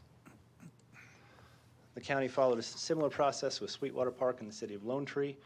In that case, $461,000 in park funds were used to buy out the school district's interest in this site, preserving it for park uses. And as you can see on the bottom right there, the South Suburban Parks and Recreation Department is kicking off a public engagement campaign for how that site will ultimately be further improved for park use. In other instances, the county has supported redevelopment of school sites. In this case, the subject parcel, the Westridge Glen parcel, was close to other parkland and had previously been the subject of a platted subdivision layout. With that in mind, the board agreed to convey this site to the school district with the understanding that it would be subject to further development. The subsequent sale yielded $4.7 million for the school district, which the school district must use for capital improvements and growth-related planning functions. And then lastly, the North Pinery Park, North Pinery site, along with the Westridge site, this was also conveyed for potential resale. The school district did go under contract with a developer exploring this site at one time, but that proposal did not advance due to community opposition and identification of a deed restriction that clouded the title of the property. At the urging of the Pinery HOA, the county began discussions about repurchasing the site as open space, but could not reach an agreement on property value. So that brings us to one other example in the city of Castle Pines. The city of Castle Pines acquired this site for $486,000 for preservation as well. That brings me to the actions here today. The sites that staff identified were sites that are in stabilized portions of the county where there is limited demand for new school facilities. These school facilities within the east side of Highlands Ranch and the Pinery don't meet the school district's current criteria for elementary schools. Currently, the school district seeks 12 acres flat. Several of these sites don't meet those conditions, particularly in the Pinery. As noted in the staff presentation, the school district did request that all of these school sites in Eastridge and Pinery expressly should allow in the zoning schools and related uses. That was a point of some discussion with the Planning Commission, and otherwise limit future uses to public use only. The school district also sought to clarify that any proceeds of sales should be provided to the school district. We concur with that. That's provided in statute.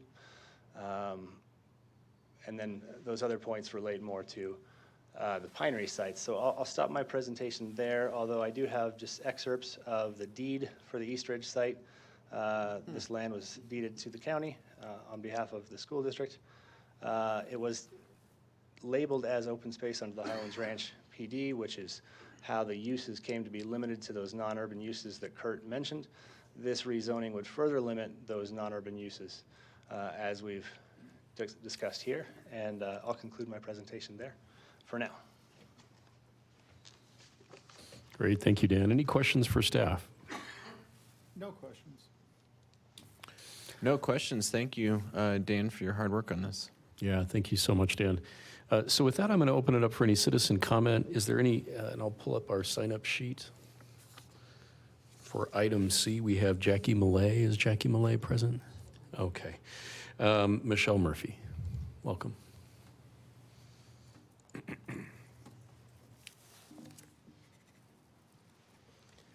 Good afternoon, Commissioners. Probably good evening is appropriate. My name is Michelle Murphy. I'm Deputy General Counsel with the Douglas County School District. As a referral agency, I believe we are entitled to some additional time. No, you're not, unless you're a neighborhood or an HOA, but we'll give you some time to share what you need to share with us. Okay, thank you. I Yeah, appreciate sure. that. I don't think I'll need it. Okay.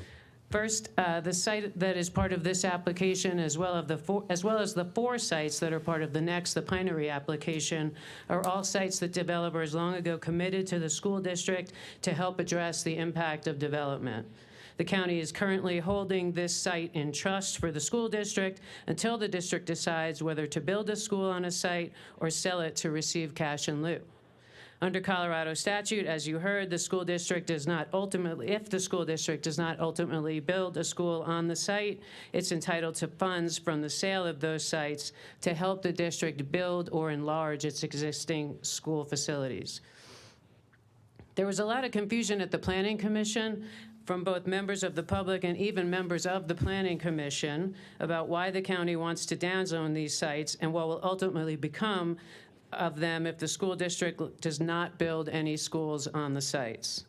I think this confusion is in large part because while the county's application expresses a desire for the sites to become parks or open space in the event they're not used for a school, the county has not yet sought to purchase the site for that purpose or provide plans for the site in the event that it is not used as a school.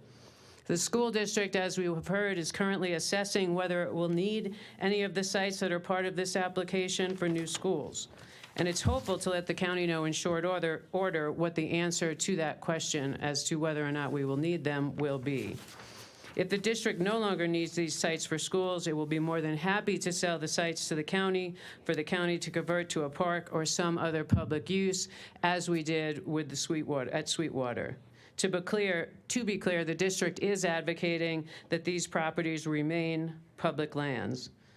While the district does not object to the downzoning of these sites that the county is holding in trust at this time, Douglas County's constituents need to know what the effects of this downzoning will be. Specifically, the impact of these amendments is to take away funds from the district that would otherwise go towards capital improvements for our students. As everyone here understands, the less you can do with a parcel of land, the less valuable that it becomes.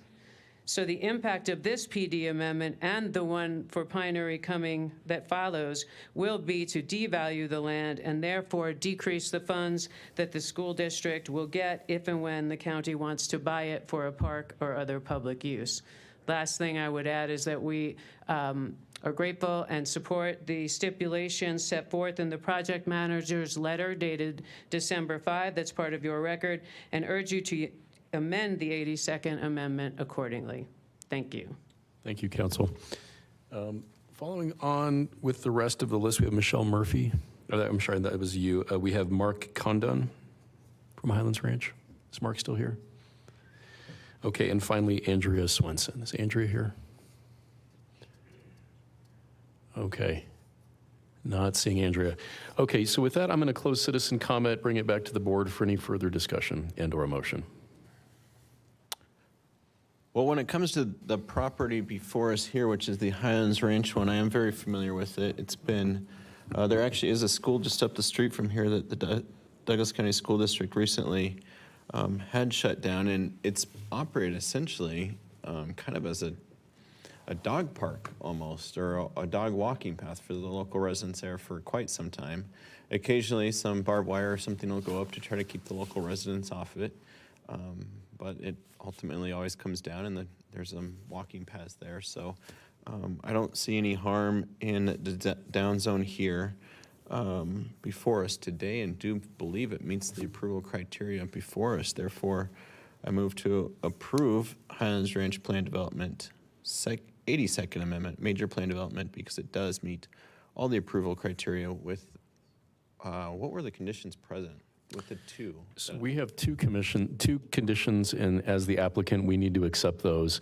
And I'm going to ask, before you make a motion, if staff would like to have any response to citizen comment before we get into motions?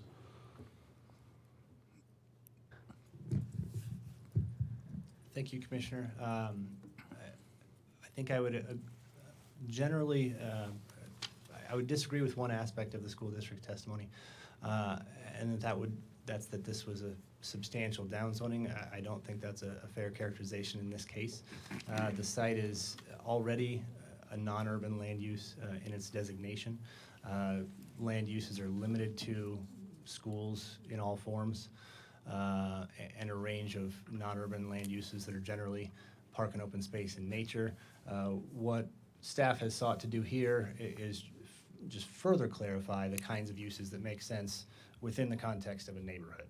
The non-urban plan development area in Highlands Ranch includes a lot of agricultural uses and things like that that make more sense in the context of backcountry, like we heard about earlier today. We tried to distill that down into park and open space uses and school uses that made sense in this context. But no further clarifications beyond that. Okay, thank you for that. And I think as a matter of context, I think it's helpful to talk a little bit more about Sweetwater and Tepfer and the fact that we do hold these lands in trust, as the land use authority in the county. And the public policy interest we have are for an aging population that is demographically aging in place, that for many residents, I think, have identified that these areas and these parcels, in many respects, have been sitting dormant for years, if not decades. What happens in a community after decades of dormancy is waste, and that's a legal term of art. There's a public policy desire, both in the law and in Douglas County, not to let parcels go to waste. I think we have very good examples of making the school district whole with Sweetwater and Tepfer, where that made sense to do that. Communities over 10, 20, 30 years start to see areas that nothing is happening on as their open space. They're incorrect, but it doesn't mean that there's sort of a de facto experience that this is part of the community.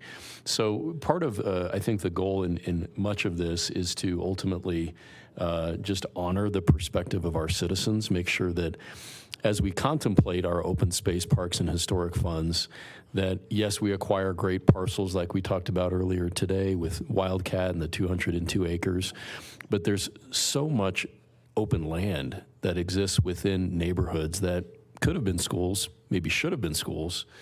But again, demographically, we're learning that many of the parents that had young children 20 years ago, those are 20-year-olds that aren't in school locally anymore. They're in college or elsewhere.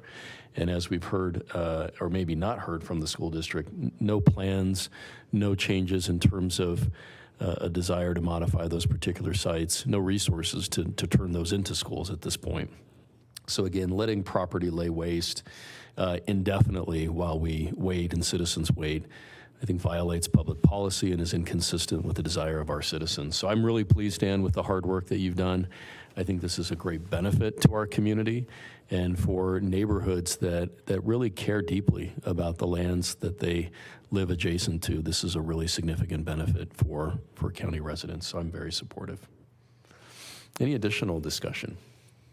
Just at least my motivation in making an ultimate motion here, and let me know when it's a good time to do that. Let me ask, since we're the applicant, is the board okay with the conditions as presented? That looks okay by me. Yes. Okay, all of us are in agreement on the conditions. Commissioner Teal? Well, I mean, I guess, the very nature of zoning as a power of local governance in the state of Colorado is to create development patterns that are desired by the population. Now, I realize a lot of that can be done on drafting boards and conference rooms, perhaps out of sight of the public 24/7, and yet in the end, when development is occurring, there must be a period where, there is the crosstalk between the public and planning.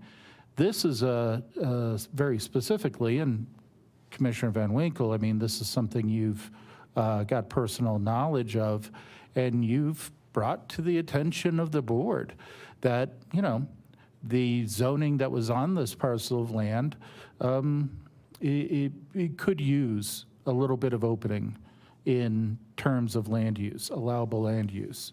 And so that's all that this is doing. That's my read, is that's all that this is doing, is opening uses.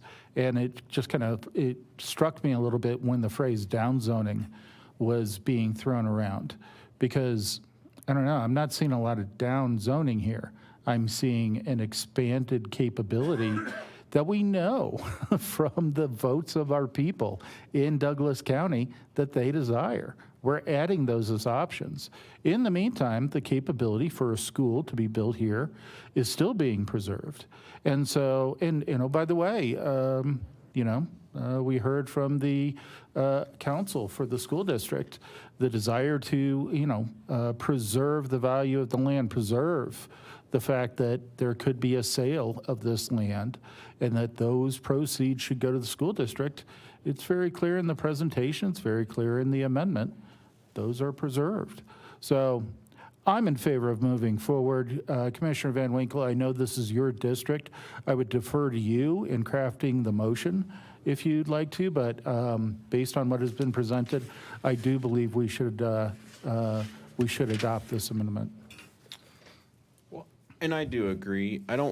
My intention is absolutely not to put a Walgreens here or commercial development, anything like that. But much like Topfer Park, I know the Highlands Ranch community is extremely excited for that, and as is the Lone Tree and Acres Green community for Sweetwater Park. So it's in line with that to create more parks and available space for the residents who live nearby.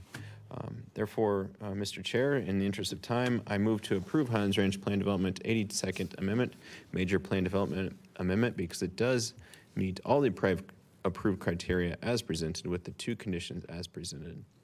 I'll second. Great, thank you both. So we have a first and second on the floor. Any further discussion?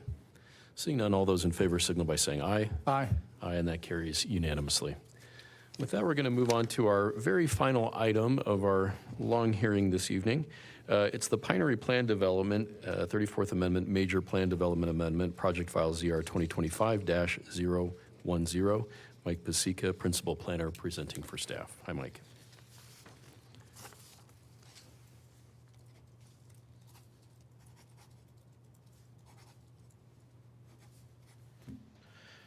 Thank you, Chairman Layden. And the request before you, Mike Pasica representing Planning Services, and the request before you is the major plan development for the Pinery PD, project number ZR 2025-010. And as mentioned earlier, Dan Avery, Special Projects Manager, is here acting as the applicant on behalf of the county. The request is a major plan development to the Pinery PD to reclassify 4 undeveloped school tracts from their current planning areas to the parks and open space planning area in the Pinery PD. Uses in this planning area include, but are not limited to, the following: parks, playgrounds, and other recreational uses, baseball and softball diamonds, golf courses, soccer fields, volleyball and basketball courts, pools, recreation centers, and water wells are permitted by right. Uses permitted by special review include neighborhood public services, health and educational facilities, libraries, public and quasi-public buildings, and structures and police and fire stations. Next slide, I will skip over this as this has already been read into the record with the previous application. And during the planning process for this application, staff received no written comments from the public. The Pinery HOA during the referral process responded and stated they had no concerns with the proposed amendment.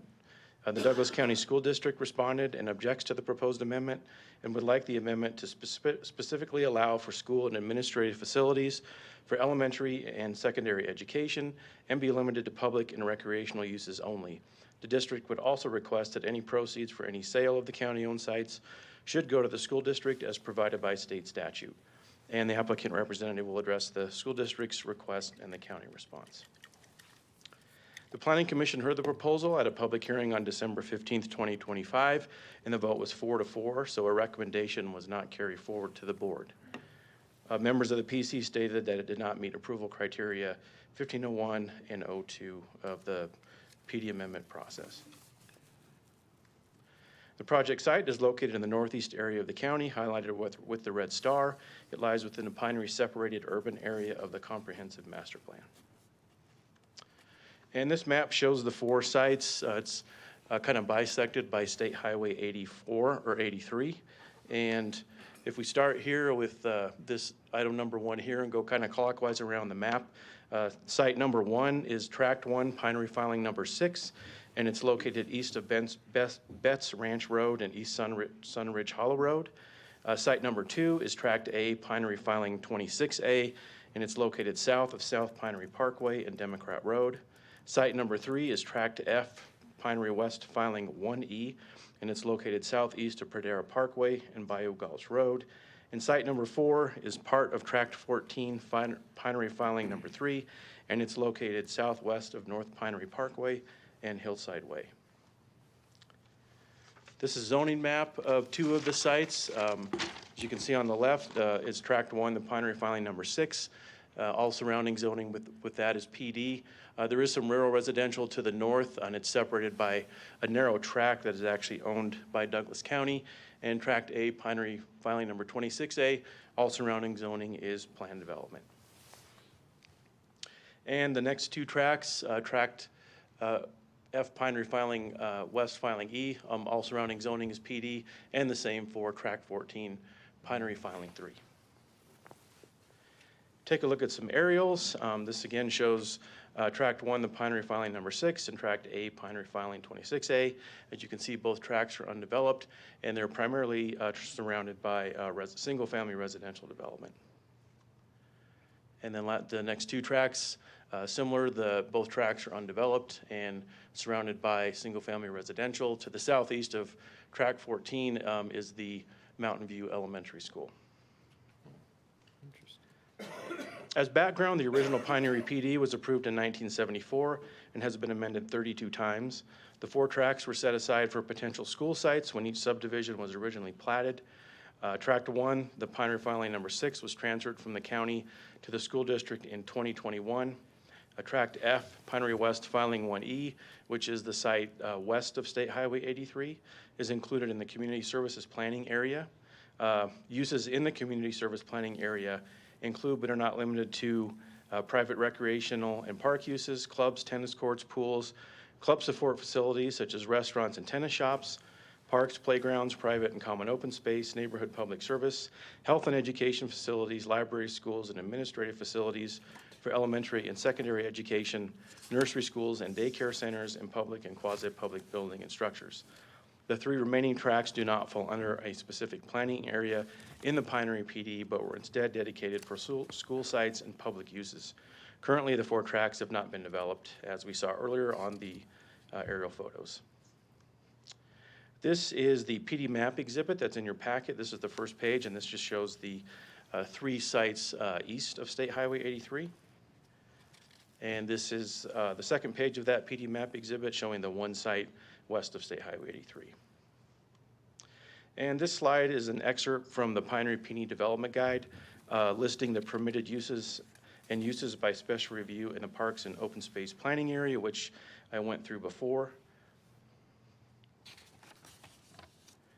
And this view, just quickly run through some site photos. This is on tract 14, Pinery filing 3, next to the Mountain View Elementary School. And this is looking to the southwest. You can see single-family homes off in the distance. This is from the center of tract 1, the Pinery filing number 6, looking to the west. And I do want to note on this slide, this parcel down here is actually a public park owned by the Pinery HOA. And this is a view of tract A, Pinery filing 26. Democrat Road is off in the center of the picture here. And finally, this is a view to the southeast of tract F, Pinery West filing 1E. The approval standards for a major PD amendment request are set forth in section 15 and listed on the slide. Staff's assessment of the approval standards is discussed in detail on pages 6 and 7 of the staff report. Staff has evaluated the major plan development request in accordance with Section 15 of the zoning resolution. Should the board find that the approval standards have been met, staff proposes the following conditions for inclusion in the motion. Condition number 1, prior to recordation, all technical corrections to the Pinery Plan Development 34th Amendment document shall be made to the satisfaction of Douglas County. Condition number 2, all commitments and promises made by the applicant or the applicant's representative during the public hearing and or agreed to in writing and included in the public record have been relied upon by the Board of County Commissioners in approving the application. Therefore, such approval is conditioned upon the applicant's full satisfaction of all such commitments and promises. And Section 152208 sets forth the parameters for the board's decision on the major PD amendment request. That concludes my presentation. I believe Dan may have a couple of slides he would like to show you guys, and I will turn it over to Dan, unless you have questions for me. Great, thank you, Mike. Any questions for Mike? No questions. Okay, I don't have any either. Dan?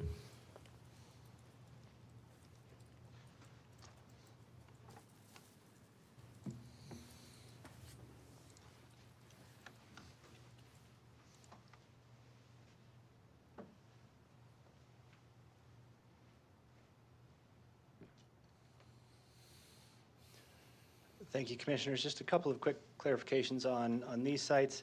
As staff noted, several of these sites had no zoning designation at all previously, so one of the things that we heard from the school district was that this North Pinery site in particular was being downzoned without their authorization as landowner. The county does have the ability to initiate a county-initiated zoning. It does require certified mail notice, which was provided in this case. In this case, we are adding land uses that are not presently available. The PD allows for schools only on this site. We are clarifying that if it's not used as a school, it could also be used as parks and open space uses, as staff articulated. This site was dedicated to the county with the plat in 1972 and is the subject of a deed restriction that dates back to 1977 that was one of the causes of a previous development proposal not moving forward. The Pinery Filing 3 site was also deeded to Douglas County with a provision that requires that the site be used for public purposes, and if not, there's a reverter clause. And then the Timbers was dedicated specifically as a school site. And then the Perdera school site was dedicated with a deed restriction specifying its use as a public school site by the Douglas County School District. So a bit more specific in that case. So just a bit of additional context. Further reason why we believe that the zoning that is being proposed is in keeping with the intent as indicated in these deeds. Staff has no objection to inclusion to explicitly listing schools and other forms as allowable uses as requested by the school district. I'm happy to take any questions you may have of me. Otherwise, I'll turn it back to the board. Okay, great. Well, thank you for that presentation, Dan. Any questions for Dan? No questions. I do have a question. On the previous school site, the Highlands Ranch location, it was said that the lot isn't up to today's standards for putting a current modern elementary school in. I referenced, other schools very close by have just been shut down or are in the process of being shut down over this next year. How are these sites determined to be, because there's lots of sites a school district own, why were these ones picked versus others? These would have been identified as school sites with the original establishment of the Pinery Plan development in the 70s. The extent and rigor to which they were evaluated based on criteria is probably lost to the sands of time at this point. I do know that at times the school district has expressed frustration with the school sites that were obtained at this point in history. That Sweetwater site is a good example, I think. It has a fair amount of floodplain running through it. Some of the sites here in the Pinery have quite a bit of topography. And more modern plan developments, the school district is typically looking for about 12 acres now. When you combine a 10-acre site with a fair amount of topography, you get a site that's much harder to use. Okay, I appreciate that. Thank you. Great. Any additional questions? No questions. Okay, so with that, I'm going to move to our citizen comment, and we have 4 people signed up: Stephen Beam, Alex Cates, Jackie Millay, and Michelle Murphy. If you want to line up at the podium in the order that you were called, we'll start with Stephen Beam. Welcome. Hi, Stephen Beam. So I live in the Pinery, adjacent to one of the parcels, and just wanted to state my thoughts here. We're extremely concerned about the sudden scrutiny being placed on these parcels in the Pinery.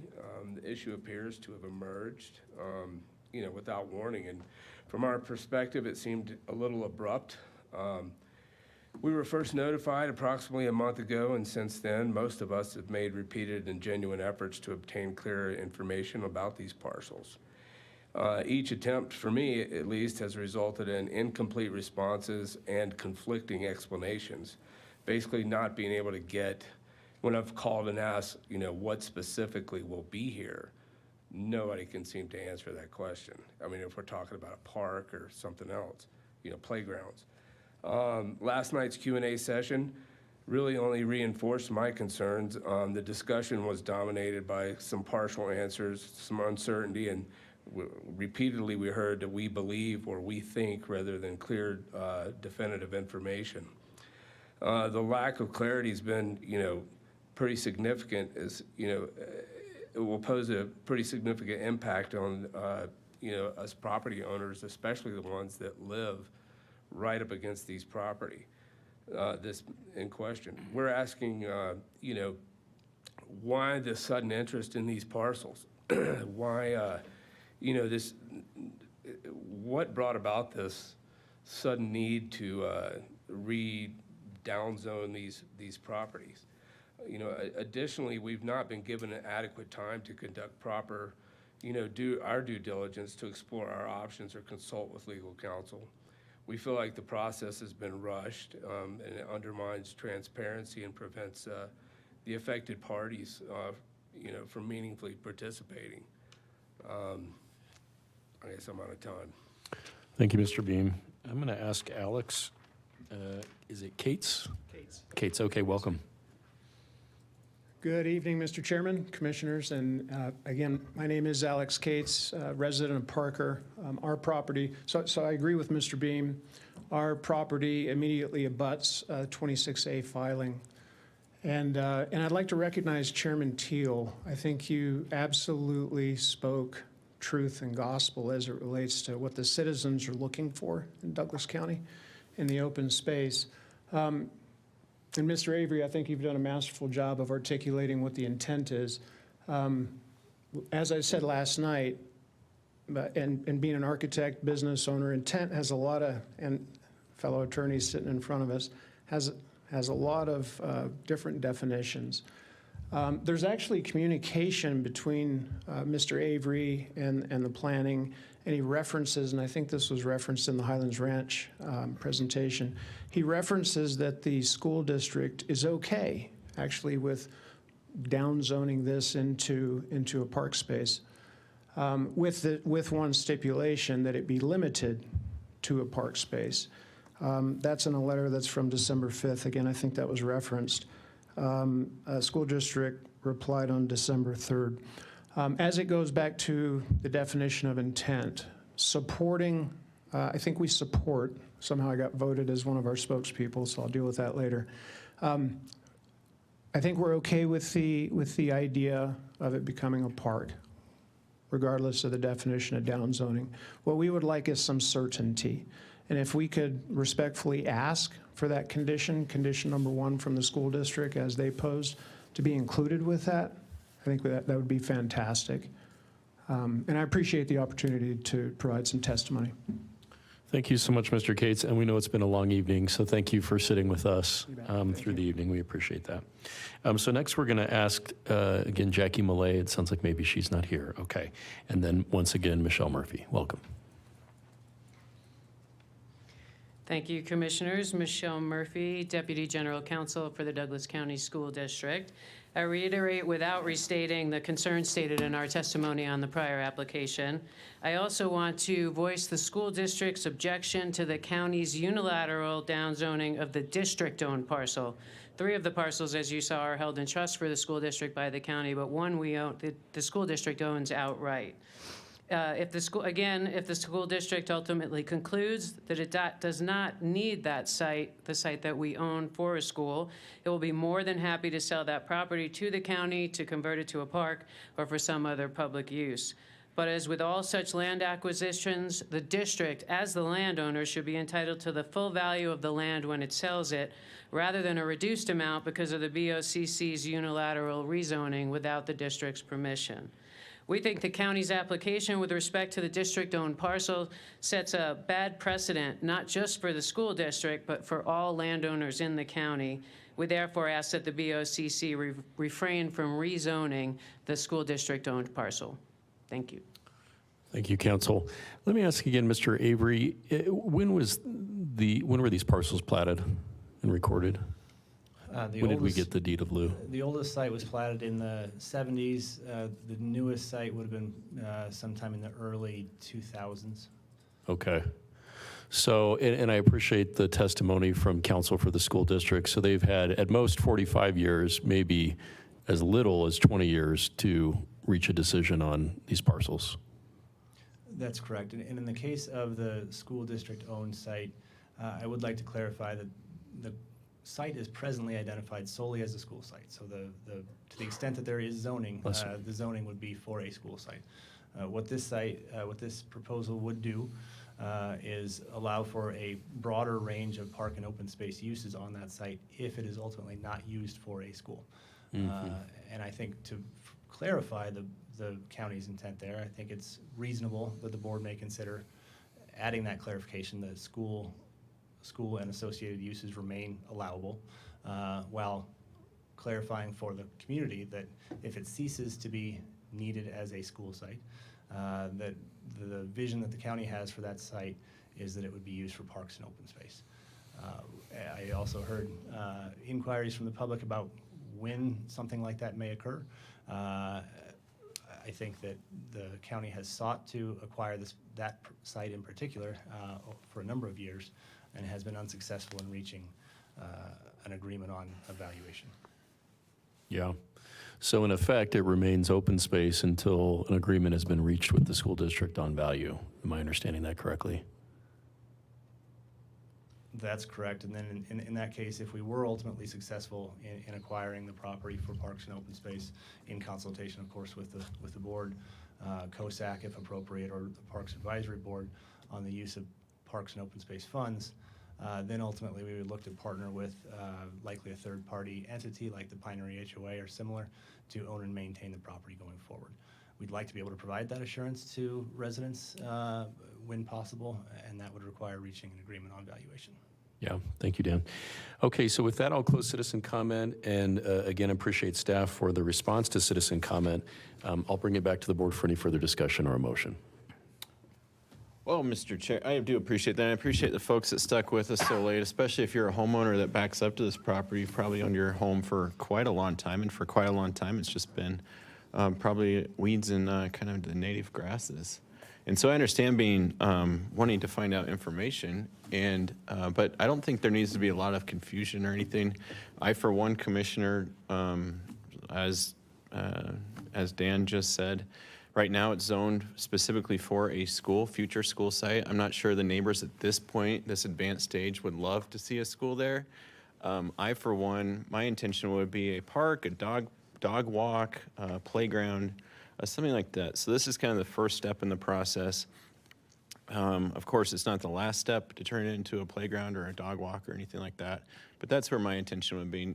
Certainly not a Walgreens or just same as I said last time, or it's not big enough for like a King Soopers or anything, but nothing like that. So my intention would be just, given the approval standards we have before us today, to probably approve this potential future motion, and therefore just start the ball rolling down that process of maybe instead of the school that was, I did see the first one was December 14th, 1977, so this is a 48th year anniversary of that being basically given to the school district for development. I don't think it probably will be, but perhaps if the neighbors around there would like a park or dog walk or something, then that's something maybe in the future that we can do, and this is the first step in that. Thank you, Commissioner. Commissioner Teal? Yeah, thanks, Chair. I really agree with our colleague. And to Mr. Cates and Mr. Beam, I would say let's start the discussion. What do you want to go on at that site? Let's start that discussion. Let's get the neighborhood together and start going through it. I think we're very clear in this zoning. It ain't going to be a Walgreens. It's not going to be a Walmart. Now, we do see the use by special review criteria. And so, I don't know, looking at the layout of the streets, I don't know if you want some kind of medical facility built there. And you're shaking your head, sir, and I'll acknowledge that. Okay, but and quite frankly, as my colleague said, that's not what we're thinking about either. So what do you want to have happen? That's our questions to the neighborhoods that are affected, and we are all ears. We would very much like to see what could be done. And then going back to the school district, the school district does need to be remunerated for any of the properties held in trust to be converted to something other than a school site. That's okay. Let's work with the neighborhood. Let's start figuring that out.